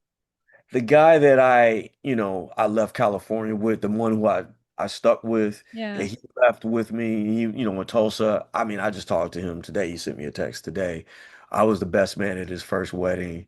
We're still cool. We're still good friends. It's kind of like strange because some of the guys are still very Catholic. Hmm. Mind you, I didn't grow. I'm the only person that converted too. And then like Right. my experience in the Catholic Church is this and Yeah. only that. Yeah. And outside of that, I mean, I try to continue going to church and stuff here when I first came here, and I went to the Courage meetings that Mhm. were for gay Catholics. I said, let me try this. And let me just tell you how that went. I Yeah. went to a couple meetings. First of all, it was only two people at these meetings. The dude who was running the meetings and the dude who I don't even think was Catholic, but he just wanted somewhere to go to talk. And Hmm. I asked him in one of the meetings, I said, okay, should I get married? Should I date a woman? And then they both answered at the same time. One said yes and one said no. The person who said no was the guy who wasn't running the organization. And I looked at him because to me, he felt like he was being the most honest. And I Being said, why did you authentic. say yeah, he was being authentic, right? And I said, "Why did you say no?" And he said, "Because if I knew that I was gay, I wouldn't put my wife through this." Which was the whole Mhm. reason why I broke up with my girlfriend Yeah. my junior year in high school because I realized this.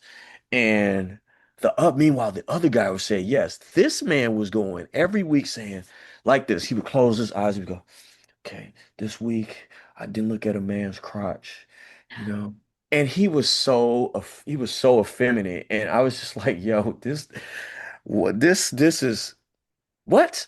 And then Hmm. whenever I really needed to talk about something and I would reach out to him, it would be crickets. Hmm. Years later, I think I came to understand why. I believe that he might have been attracted to me, and I just was like oblivious to it because my now ex-husband, but I've since remarried. Um, we went to have lunch somewhere, and we sat down. There was a group of people, couples, a man and woman at a table that was like across from us. And I like glanced over, and there was a guy sitting there, and he was just straight checking me, checking. Hmm. He was looking. Hmm. It was like uncomfortable. Like I Hmm. when you guys say Yes. guys make you like, let me tell you something. If you gay guys will do that to you too. Hmm. And it's like not everybody's like with that. I don't Right. know. I'm still in a way a little traditional. I don't know. I'm a little more like I don't like making people uncomfortable. Hmm. And then it hit me like, wait a minute, that was homeboy from the courage meetings. Wow. I'm like, oh, that might have been why. Because I was like, man, if you're not gonna be there for me when I need to talk, then why am I part of this meeting? Right. Yeah. You want me to go to the meetings? Like, man, you over here struggling, not looking at a man's crotch. I never had that issue. I don't have Hmm. that issue, but you do. It's weird, bro. Like, I like that seems like you have like some type of like, I don't know. I didn't understand it because it wasn't what I Yeah. was dealing with. Um, so I just was like, you know what? I tried dating a girl, and again, I was just like, this feels so wrong. And I said, you know what? I need to just back off from all of this and let me just focus on school and just, oh, be I guess around that was a like that period of time was before they finally sent that final letter saying take this money or leave it. Right. So that was like the last pissed me off with the church and everything. I was just like, all of y'all can kick rocks. Hmm. I'm taking every bit of that money, and this is how I'm gonna do it. Here's a bill that's, for like dental, whatever. Like I use my braces Hmm. to like cover the dental thing because 5,000, my braces was like 7, 8,000. Right. And they had the nerve to tell me, is it just for cosmetic or is it for like Uh-huh. issues? I'm like, I want straight teeth. And I could have had them paid for by my dad's insurance as a kid if I didn't join this stupid organization. Yep. So they gave the money for that. And then for therapy, I found a therapist, a gay therapist. I said, look, help me get go into the gay world. I'm gonna start dating. I don't really know what to do. I'm gonna use these sessions to talk about that and talk about what I went through. You charge them whatever you want to charge them. So what he did is he charged them a lot. And Hmm. then he like overcharged them, but then he gave me a check, like extra. He gave me that extra money. That's So I went awesome. to the sessions, got paid, and talked to him about my dating experiences. And that's how I was able to transition into the gay world, which has its own problems. But, that's just another story for another day. Yeah. But, you know, that's how that happened. And then I just stopped going to church. I got Hmm. married and I just started, I graduated, got my degree, and I was into my career. Hmm. And I just, at most, I kind of, I mean, everybody kind of started going their own way. Like some people got married. Like one of the guys married one of the women from the organization. Hmm. He got pregnant and he left the priesthood. And but then we kind of just started like drifting away, like, some people made like websites telling their story. If you look at Father Andrew Sullivan or Andy Sullivan, he left the priesthood and if you look online, you can see his story. I know he said he wrote a book. He wanted, he asked me for donate. He was asking people for donations. And it's like, bro, we're not in an organization no more, man. Like Yeah. we all gotta get a job, bro. Like if you need some money, I mean, maybe, but like I need, like I'm struggling too. Like we just got to be adults, Hmm. We're not this begging stuff is them. Like we can't be doing this forever. So, and I mind you, I was the only Black American in the organization, so nobody understood what I came from, Right. what I grew up with. So we were forced to be like brothers, but then when it came down to it, man, like only one person really like kept in touch with me, and that was the person I left with, who, Right. he coincidentally was one of the lucky ones that didn't get moved around a lot. He pretty much spent his entire time down there in Phoenix and in Mexico, all those years. Wow. Whereas like the rest of us had to go to Rome and go to the Hmm. different places in Europe and deal with all of that. So, he didn't lose as much, like how I lost stuff in different places, Yeah. that I could retrieve. And I think that's a perfect example of how varied people's experiences can be in problematic organizations because I have it happen all the time. I have people come into my comment section who are obviously involved in Opus Dei in some way, shape, or form, proselytizing or carrying water on behalf of the organization or whatever, saying, I never saw anything bad happen, blah, blah, blah. Everyone I know is great. And it seems to be beyond people's ability to understand that you can have a wide range of experiences, even positive experiences, in a pretty negative environment. The human brain, like people don't process things the same way, and what's toxic to someone might, like you said earlier, actually really help somebody else. And so it ends up becoming a very complex issue really, really fast. Yeah, and like everybody's background is different. Mm-hmm.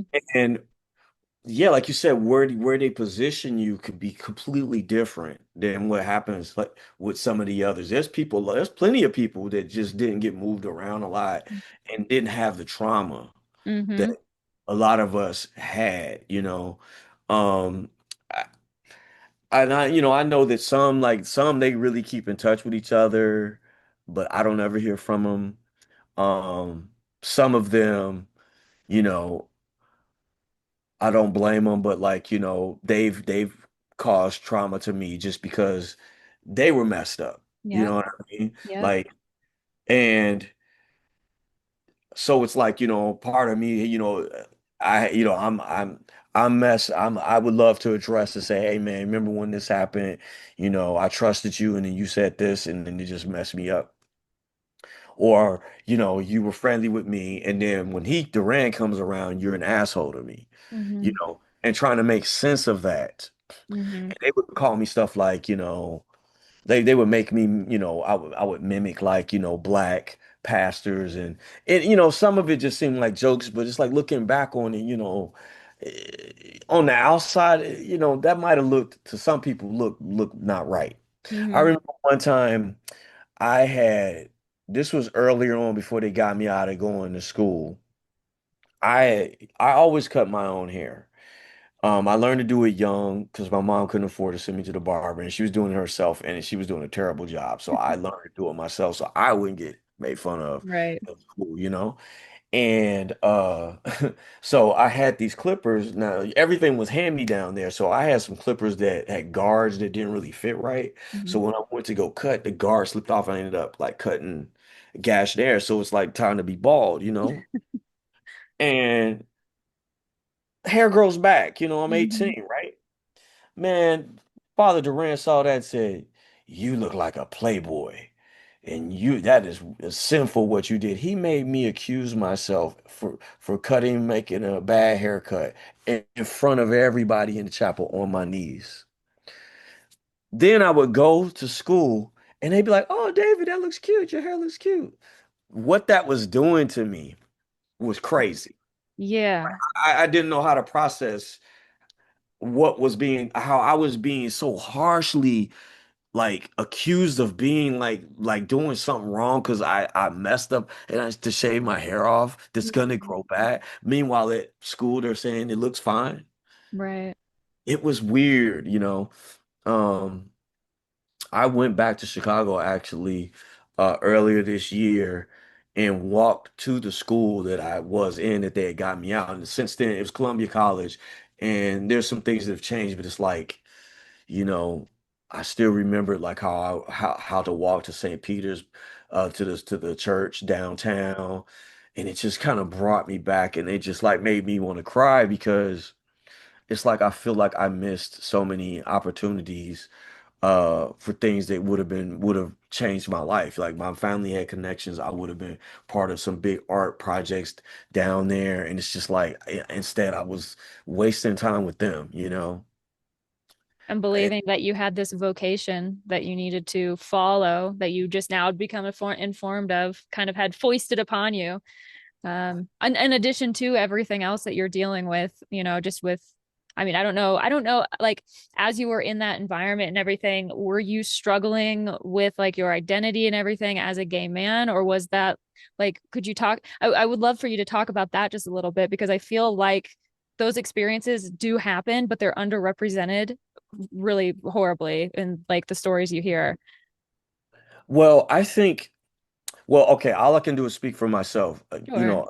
I never wanted to be gay. I still actually struggle even like like it's part of the reason why I didn't want to go back to Chicago because I didn't want anybody who knew me prior to that ever even knowing because I didn't want them to Right. look at me different or to think that you know, was ever looking at anybody a certain. I never was. Like my male attraction was to you know, like Appropriate people. well, I was attracted to I like the wrestlers, Sure. WWF wrestling, like those type of guys, like, built, white guy, white guys were a little bit older than Hmm. me. I was in the all black community. I wasn't attracted to anybody except for the girls, but I didn't feel any I thought they were beautiful, but I didn't feel any physical attraction. And it just didn't seem to this day. Sometimes I struggle to even see anybody black is really gay because it's like I just didn't feel like they were ever it was so like homophobic that it's like I just couldn't even imagine them even really being gay, which I'm sure a lot of them were. And so I was coming from that standpoint. And I think that kind of kept anybody from really like trying anything with me. Um, but I just didn't really want to talk about it too much, because I always was afraid of somebody like, oh, are you looking at me or because I wasn't, Hmm. Of you know. I course, yeah. there was maybe like one priest or something. If he took his shirt off, I would start to feel something and I'd be like, okay, I would go into the other room. But that's about it. Like it would never go anywhere else. But I would imagine for somebody who had a different who are attracted to men in a more open way, like people closer to their age, stuff like that.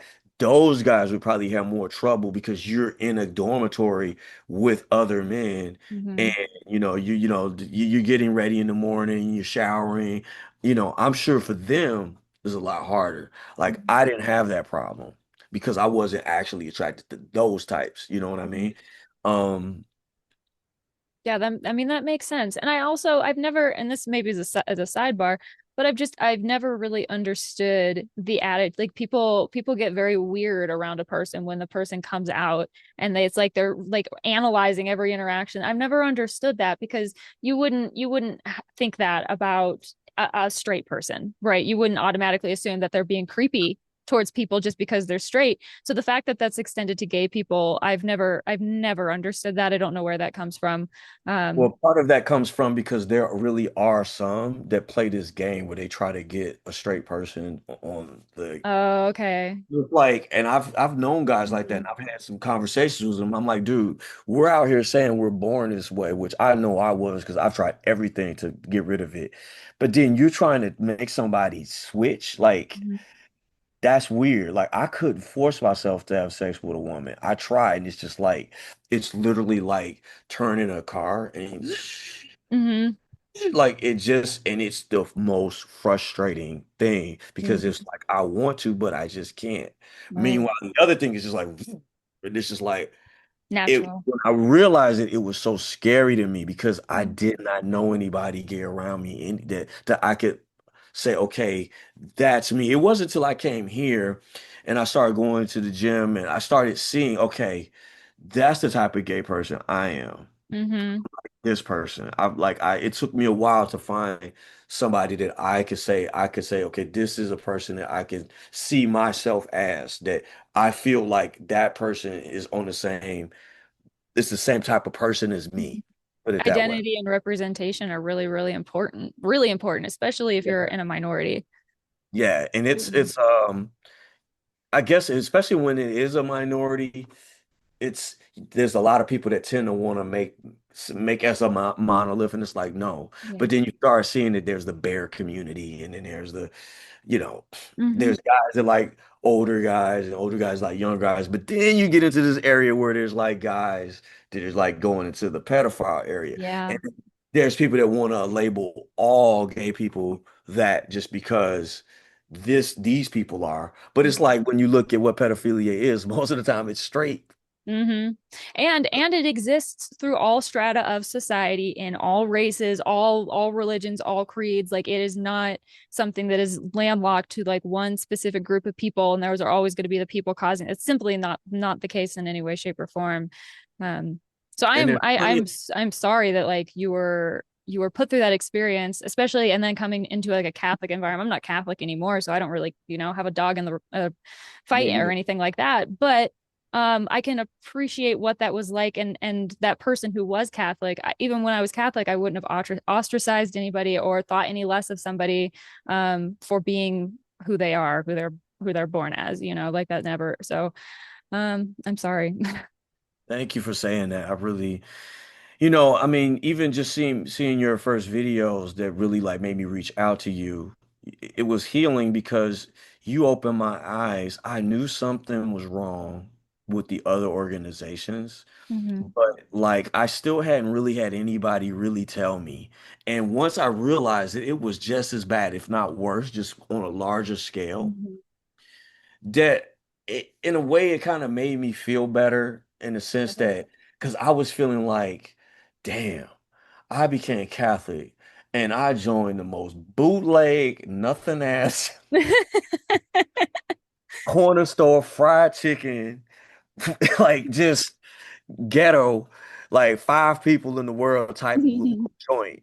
I could at least been in some like something that was kind of like you could get some bragging rights. Yo, I was in Opus Dei, man. I Yeah. was in Legionnaires of Christ, boy, but we Yeah. were millionaires of Christ, man. We had this place running, man. We like you like they had them up there with Pope John Paul II, or excuse me, Yeah. Saint Pope John Paul. And that's the other thing. Mhm. Like, listen, man, like they kind of canonized him mad fast, and I saw with my own eyes how he was praising my Marcial and the Yeah. Legionnaires of Christ whole Yeah. time, man. They had two families. hmm Whole time was Two abusing. families and however many kids But and a yeah, morphine problem on top of it as well, which I think is really word, I didn't know interesting. that. Oh yeah, yeah, Yes. that's right. Isn't that interesting? And I don't know what it is about morphine specifically, or like maybe that particular, because it kind of, it didn't happen during the same time period exactly, but it was kind of within the same span. I don't know, maybe morphine was really popular for a period of time with a certain crowd. I don't know. I just know that it's scary to me when I look back that I know I was sending that stuff through the mail with That my is name, that is crazy. And current, that's also like current something that address. the Legion of I didn't know. Christ and Opus Dei have sent people allegedly, have sent people across international borders with shit like money, undeclared funds, and that kind of thing. Like that is illegal on a That's what they got grand busted scale. on. And if that person got caught, that the organization would not step up and represent them in any way, shape, or form Yo, because they never have. it's so. Oh my God, you just reminded me with the women. Okay, the ladies community, they dress like lay women, but like, like from the 50s type stuff. Mm-hmm. You know. But but he had them dressed like nuns to carry stuff across the border. Mm-hmm. Because That nobody's was gonna the question a only time nun. they wore habits. The only time they wore habits was for that reason. Yeah. To straight up. It's like y'all may as well be just regular old drug smugglers in a habit, bro. Like, what are we doing, bro? Oh, I completely forgot about that, man. Oh Yeah. my God. So It much trauma for such a small organization. And we used to get confused with Miles Christi all the time. Mhm. And I don't know anything about them. I think you said you were looking into them. I started, yeah, just a little bit. It's another one of these organizations that kind of sprang up in response to like the liberation theology esque Vatican II. thing. Yeah, Vatican II and all that. Kind of like a conservative knee-jerk reaction, if you will. And it's interesting because a lot of these groups, at least Opus Dei and the Legionaries of Christ, they're kind of the biggest baddies. They've continued to kind of be able to do what they want because for one thing, the relationship between these organizations and the Vatican is very complicated. It's very enmeshed. There's political interests at play, financial interests. Like it's not a simple religious environment. And in truth, all of this stuff with the Catholic Church and its very confusing, problematic history and these organizations, it all started to make a lot more sense to me when I started looking at the church as a government instead of as a religious entity. And it makes a lot more sense for a government, particularly a corrupt one, to be doing the kinds of things that you see people who are attached to these organizations doing. I don't know where the conversation goes from there if you accept that that is the case, especially if you're like a Catholic. I don't know what you do with that, but Well, like I said, so a lot because I don't I was the only Catholic in my family. So it's like I came back to people that weren't going to mass and all of mm, this stuff. Whereas like those guys went back to their families where people still went to mass and stuff. So that also kind of ostracized me from the guys when we right. all separated. Not only the gay thing, but that as well. Mm-hmm. So I just accepted it because it's just like, I have to be with my people and I have to reconnect with my family, and it just is what it is.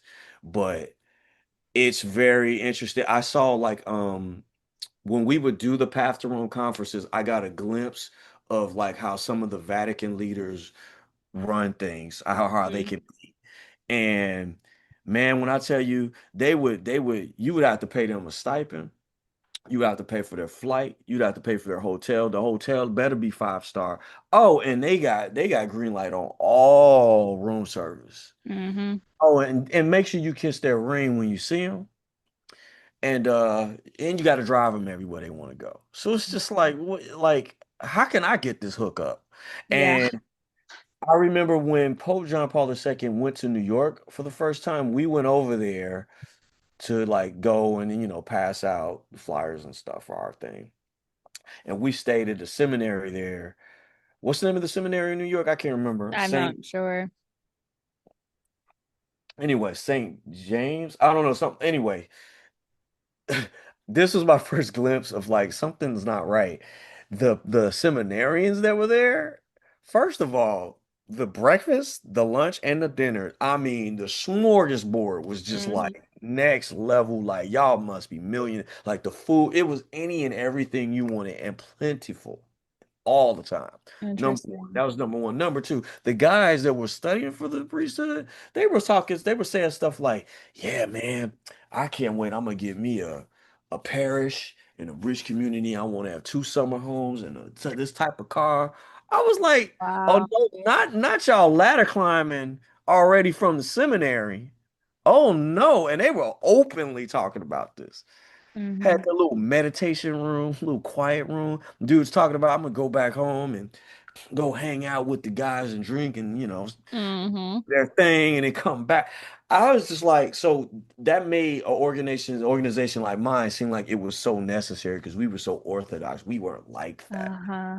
These are the new next priests. And I'm pretty sure some of those dudes ended up being guys caught by the Boston Globe on some of that weird stuff, with Hmm. molesting kids. I'm pretty sure because they had no scruples. And I it just disgusted me that you're straight up saying you're already planning, man, I want to be in a rich parish. What's a rich parish? And in a summer house? Hmm. What?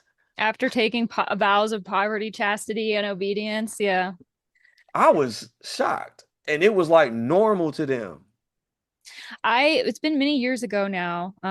It was maybe the second year that I started digging into all this stuff. So 2021, I had an individual send me an email who had been studying for the priesthood and also had been involved in Opus Dei and been going to retreats and that kind of thing. And he told me about how in seminary, it's a game. It's a game to try to like get people who will essentially sponsor you, give you money, guarantee that like get you a car if you pledge or become involved in certain religious organizations that are, popular like Opus Dei or the Legionaries of Christ. You'll have an easier time getting resources and that kind of thing because these young men, and maybe it might be different in New York because maybe there's a more affluent community to draw on, but in general, these young men who go to seminary have nothing and they're living off of whatever their families can send them, or maybe the seminary has some type of a program for some funds, but they're definitely not living high off the hog or anything like that.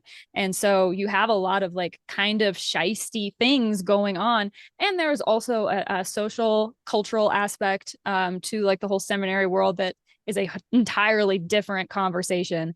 um, but I think it's exactly what happens when you bring a whole lot of young people together who are not comfortable with their sexual identity. I think, and you're trying to tell them that this is something that they can do instead. I think you're gonna there's some potential there for some things to happen, and I've heard stories that like about parties and things at seminaries. So the reality of what the Catholic Church is, how it actually works, all of these different systems and these organizations and things. It's not what people think.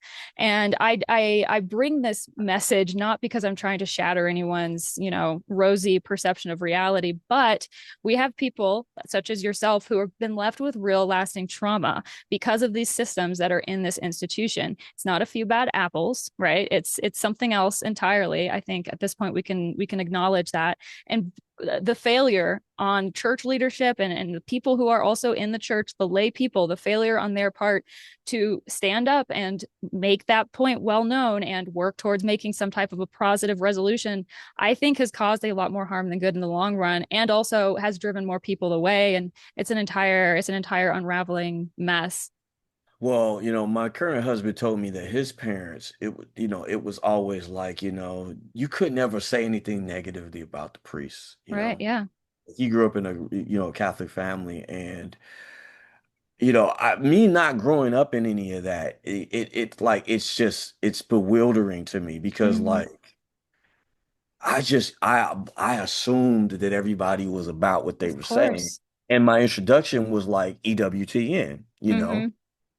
and all of this, like, oh, the church is falling away, but we're like, the Orthodox ones. And then like like those are super extreme. I remember some lady that used to be a benefactor of Mila Jesu, and occasionally she'll come along with a little piece of paper that says, buy the hefty garbage bags to cover your windows on this date so that the devils don't come in. And What? and then Our Lady of Medjugorje said this, and you eat this oatmeal. It was like I Interesting. was, man, there were people that would show up to our things, and these would be those members that weren't like the consecrated ones, but they were like still affiliated. These Mm-hmm. were those extra 20,000 that they're trying to say, which is BS. Yeah. Like they would have like, oh, look at this picture of these clouds, that's the devil right there. It was just like some psycho type stuff. Interesting.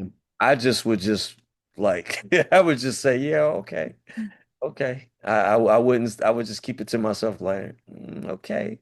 You buy those hefty bags, mate. This lady would make like 20 copies, 30 copies and be passing out these sheets. Oh my God, there was a tortilla or something that had supposedly had Jesus's face or Mary's face on it. Yeah. There's been toast, slices of toast, and Yeah, that was going yeah. around. Yeah. I Um, mean people do not realize how suggestible, like how easily suggestible the human brain is. Like, and we're always looking for patterns as well, which is another element. So it's easy for us to see pictures and images and things where it's really just a bunch of dots or blobs. Yeah. I'm not surprised that that stuff was like at play in that environment either, because it kind of just seems to come along with it for some reason. Yeah, I mean, I think people who have some type of like instability, mental Yeah. instability, they easily fall prey to stuff like that. And also that was the era of more mystery. But now Mm-hmm. we're in the time where you got AI, and I think I told you earlier today at work, because I'm the art director of the company. I have to work with AI to Mm-hmm. create things. So like my eye is trained to see like, man, all these people with the fake Instagram You pictures can and see it from a mile fake. away. Like I know what you did. I see how you, because I've been asked to touch up people's photos and stuff. Like I Mm-hmm. know how to do all of that. And so I'm able to see through stuff that even my family sends me and they believe it. Yeah. So back then, when you didn't have so many, like you didn't have the internet really like how it is now, it was easier for people to fall into like believing like, oh, this is this and this is that. But I used to ask this question to myself, like I would read these books of saints and martyrs, and the stories would always be fantastical. Oh Yeah. man, bilocated and they're over here and they're levitating there and they're healing. And I'm like, all right, but now we all got cameras and stuff. Like, Where is it at? where is all of that? And by the way, some of these people might just be kind of like we would see them as like needing to go to the mental place and see somebody for what they Mm-hmm. call visions. Yeah. Because I'm telling you, what I saw Duran doing in Rome with that whole like, praise God, praise God. I was like, I'm watching a man with mental illness or have some Yeah. episode right now. This is not some like you having some vision and you're seeing like this isn't that. Because right after it, you're a complete nutcase. You're saying weird stuff. You're acting like a complete asshole There's to no us. consistency. So it's like you can't tell me this is God working through you. And why am I seeing 4 to 5 people try to hold down a man who is asleep because he's Mm-hmm. freaked out? Why? And why is it that this is the other thing about Rome there in that house? When it was getting so stressful for me, I asked like one of the guys privately, I'm like, yo, could we go get a beer? It would really help me to feel Yeah. better. I was like, can we just go out? And he was like, oh, wait, hold on for a second. Pulled a 40 ounce out the wall. I was like, well, hold on. He's like, oh, you need some Vicodin, you need some pills. We got. I'm like, wait. We don't got to go to we don't got to go to the pharmacy. You don't need a prescription. They was Right. pulling that stuff out the walls because they was keeping it on deck because that's how crazy it was there. Oh, Mm-hmm. man, if you heard on the intercom your name come to father's apartment, man, your heart just dropped to your stomach. It was just like, oh. Everybody was on edge there, man. It was terrible. It was so toxic. It was so toxic. I would be so happy when they would be like, Dave, today you're on errands to go run errands with so and so, and I would get to leave the house. Yeah. And then I would be like, as it got closer to go back, I'm like, do we have to go to night prayers? Can we just stay out a little bit longer? Because if you go to night prayers, he's gonna be sitting in there in the back, staring, looking at somebody to cuss out in Mm-hmm. in the Mm-hmm. chapel. And this was always just these private masses, just us there. Wow. Man, some of the stuff I had not even like I'm getting all these backflash. I still kind of see Mm-hmm. the room. I see the ends, could smell the incense, and I could feel the just like it was like this man had a cloud of like anger and bitterness and hatred Mm-hmm. around him. He was just I could not I hated to be around that man, but then you had to pretend like you loved him. So weird. Yeah, yeah. Look like cult of personality that gets built up around these founders. And it's relatively common, you know? I mean, it's not, I mean, it happened in the Legionaries of Christ. I and many people believe it happened in Opus Dei. There's another religious organization that was just suppressed. It was suppressed by Pope Francis before he passed away back in April. It was called the Sodalitium Christianae Vitae. It's found. It was in Peru. It was a That's a Peruvian mouthful. What is it again? Sodalitium Christianae Vitae. I'm not, my pronunciation is probably not perfect, but Your advertisement had to suck, man. yeah, You yeah, got to say yeah, all those words, all those syllables. yeah. But I mean, that Really, was Jason another one. was a pain in the ass to get people to say right. Oh yeah. We would get Miles, Jesu, Miles, Jesus. I was just like, could y'all just say soldier of Jesus? But then there was a soldier of Jesus already. Mm-hmm. Like, why are all these organizations? Why can't y'all just get along? Stop making all these little splinter groups. Like, Mm-hmm. it just did not make any sense to me, and I'm so glad it's the past. I am so glad that it's the past for you too. I mean, imagine if you had stayed on for whatever reason throughout all that turmoil and everything, you might still be in Arizona today. Wasting away. And the thing is like they would say stuff like there was a quote. I don't know if it was St. Paul said it or if Jesus said it. If you he who loses his life gains it. He who tries to keep his life loses it or something like that. They were Yes. using that to apply to you wanting to like do what you want to do. Mm-hmm. Like I was born with artistic capabilities that it was just given to me. And ever since I was a kid, I won awards and just it was like just like breathing to me. I honestly didn't understand why other people couldn't draw. Mm-hmm. And when I met like kids who could really draw, those kids would be a little weird, but like gods with their pencil. And, Yeah. and I didn't even really appreciate it because the other boys didn't like they couldn't draw, so they like shat on it, and they were all about sports. I like sports, but I just wasn't like I had bad eyesight, so I wasn't. It was hard for me to really like judge distances, Mm-hmm. but like at the same time, I wasn't like bullied or nothing because if you mess with me, I hit you back. Yeah, I yeah. made people laugh, and then I had a lot of friends, and so that kept me from ever being bullied.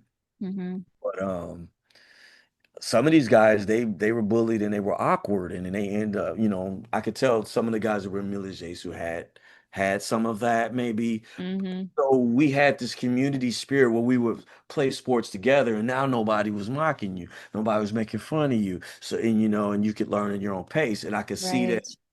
For me it was like I was the kid that the kids that would be bullied would kind of hang around to feel kind of normal and cool because I was in between. Like Mm-hmm. I was in a rap group, I could rap. I looked dirty, but I was still cool with some of the cool kids. Yeah. I let the nerdy kids like hang around too because I still like treated them normal. Mm-hmm. I don't know, And but you can see those people as adults in these organizations.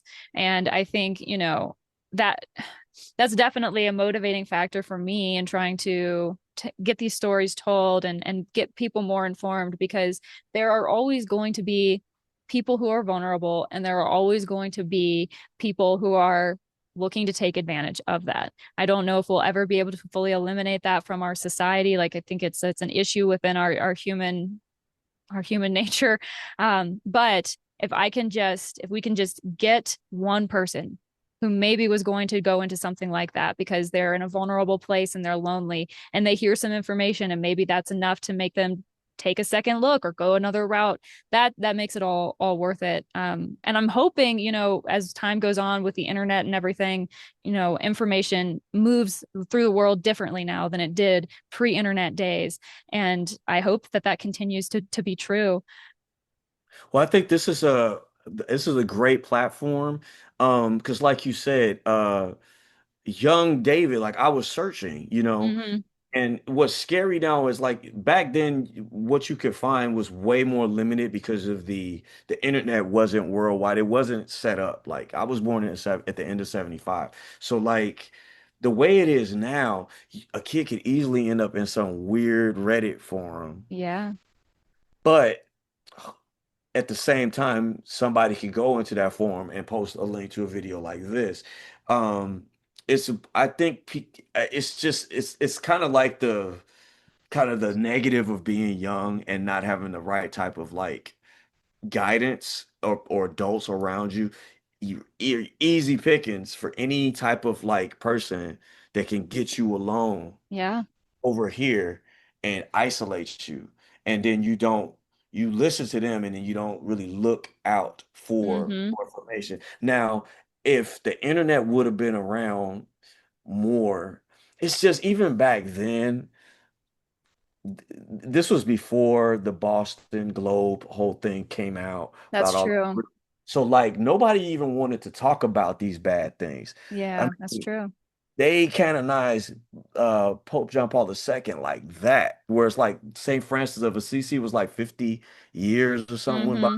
It's It like was a long time. it was a really long time. And even then, that whole process, I mean, like,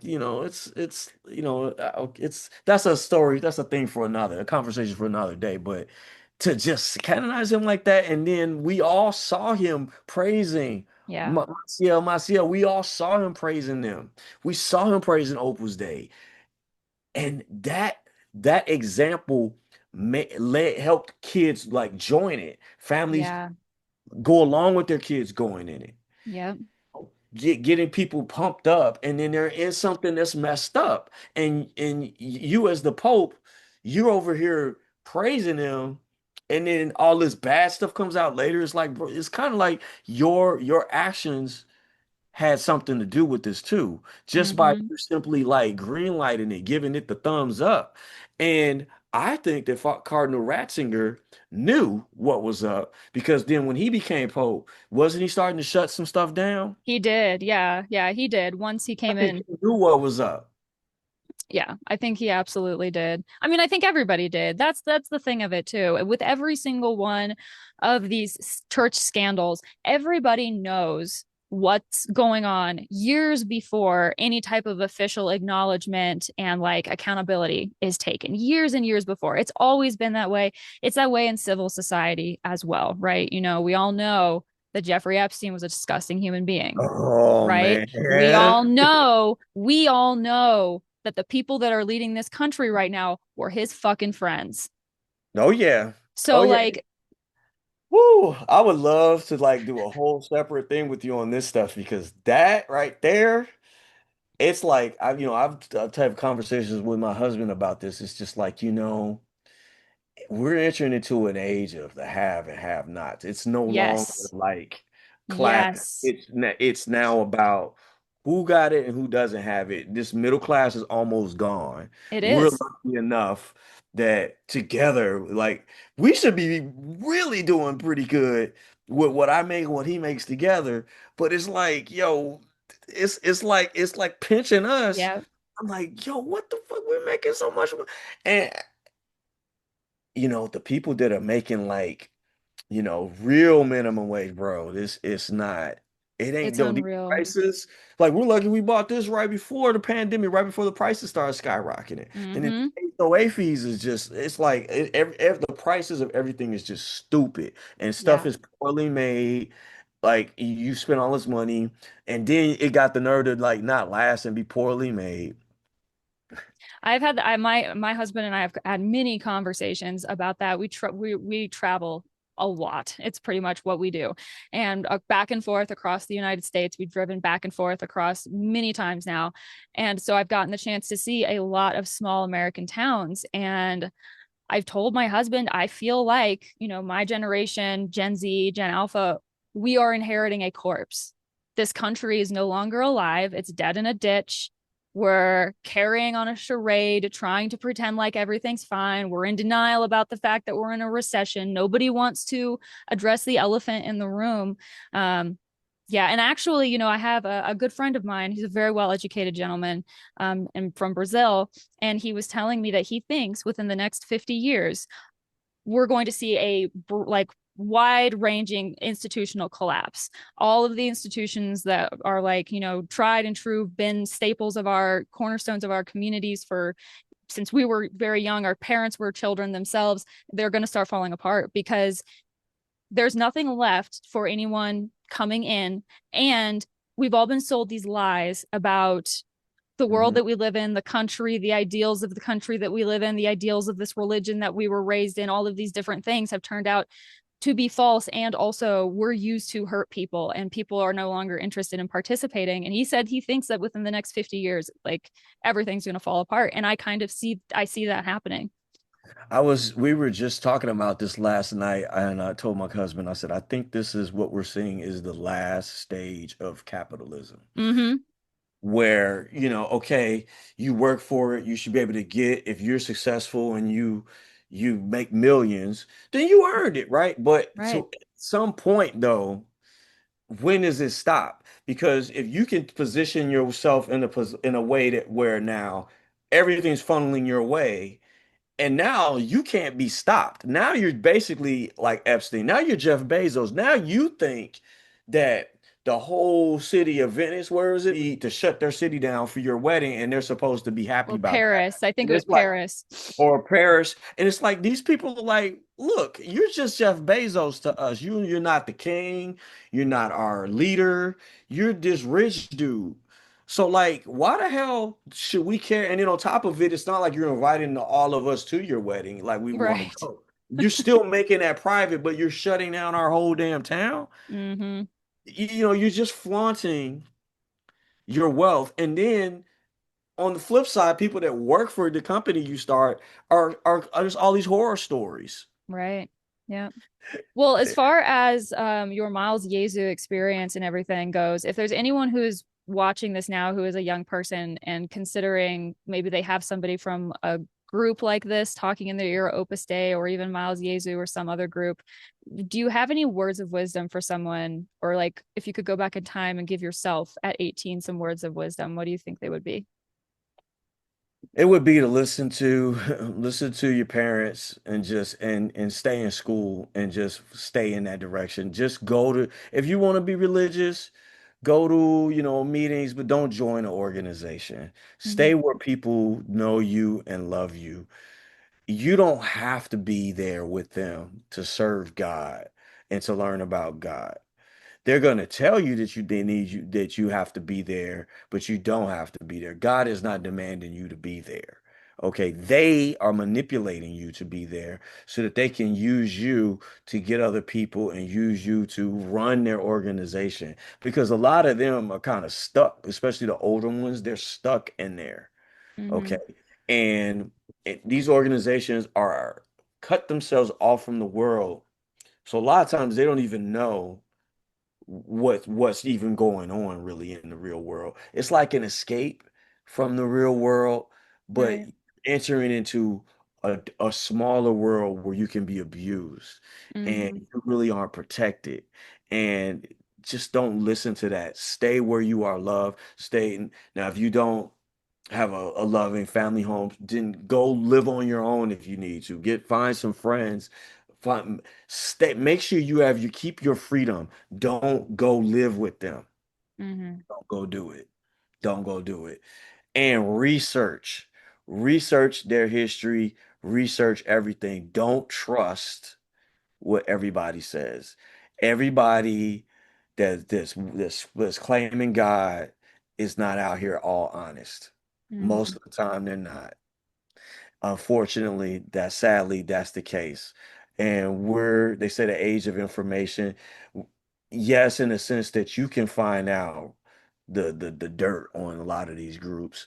And I know it seems like you have a friendship with some people in there and you connect with them. They're already there. Don't put yourself in there. Don't put yourself in there.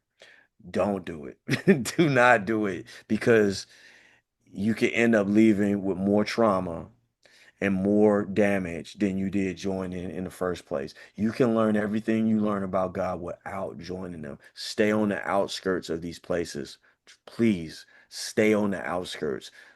Do your research about this stuff with friends and keep your independence. Don't join any group that requires you to live there and give your full everything to them. Do not do that.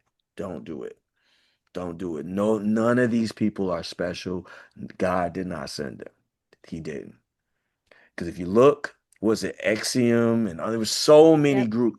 There's so many groups. It's always this person that says he's something special. He's not. And don't fall for it. Don't fall for it. It's a loop. It keeps happening the same way, different different color, same tactics over and over again. Don't do it. Leaving was so scary for me, but looking back on it, I'm so happy.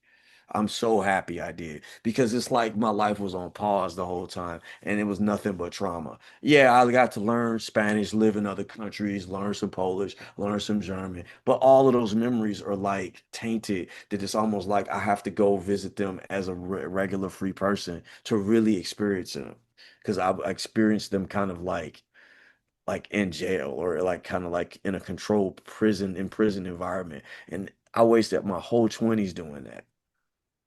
Can't get it back. Don't do it.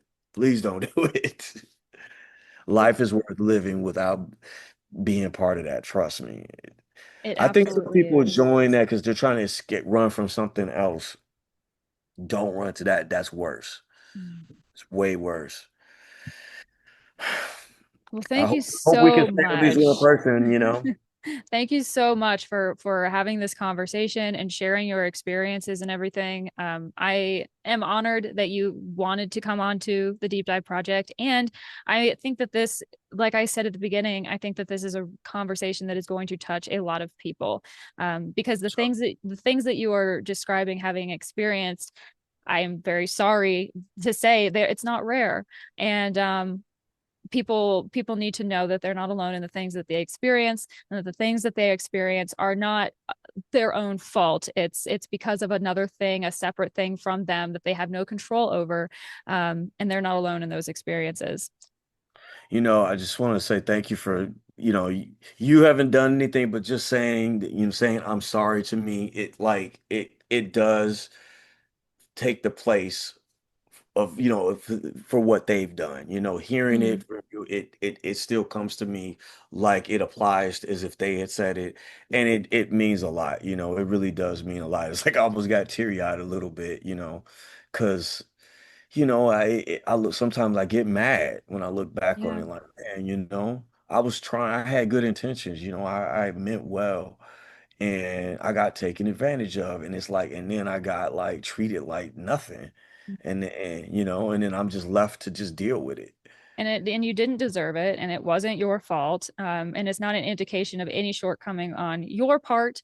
It's completely a reflection on the people and the institution itself. And if I could say, if all what took was just somebody saying I'm sorry, then I will spend the rest of my life apologizing to people for the sakes of the people who will never say they're sorry, because we know that these people will never apologize.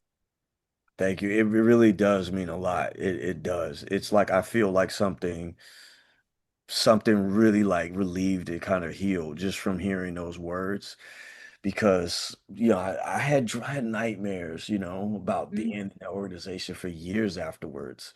And I sometimes I still look back on it like, man, that wasted time and just like it makes me mad, and they just go on like, oh, well, you abandoned God. Yeah, yeah. And then I look at them and I actually feel sorry for them because they're in so deep. Them to come out now, the way the world is so changed now, Yeah. It's so hard. If you enjoyed this episode or found it helpful or informative in any way, please consider giving it a thumbs up and subscribing if you haven't already. Another big thank you to David for sharing his story and experience so candidly. If you know of someone that you think I should talk to, please feel free to send them my way. My contact information is in the description of this episode. Also, remember that details to learn more about my work, connect with me on social media, and support my endeavors are also linked down below. If you like to read, consider checking out my Substack channel called Beck Griffin and the Deep Dive Project. I've been publishing shorter articles inspired by my research and work there. Also, in addition to YouTube, you can find the Deep Dive Project on Spotify, Apple Podcasts, Rumble, and pretty much anywhere podcasts live. If you listen there, please leave a 5-star rating or a review, as it helps the Deep Dive Project reach more people. If you feel like hanging around, go check out some of the other content and playlists over on my community tab on my channel. Thank you for being here, and remember, nolite te bastardes carborandorum. Don't let the bastards drag you down.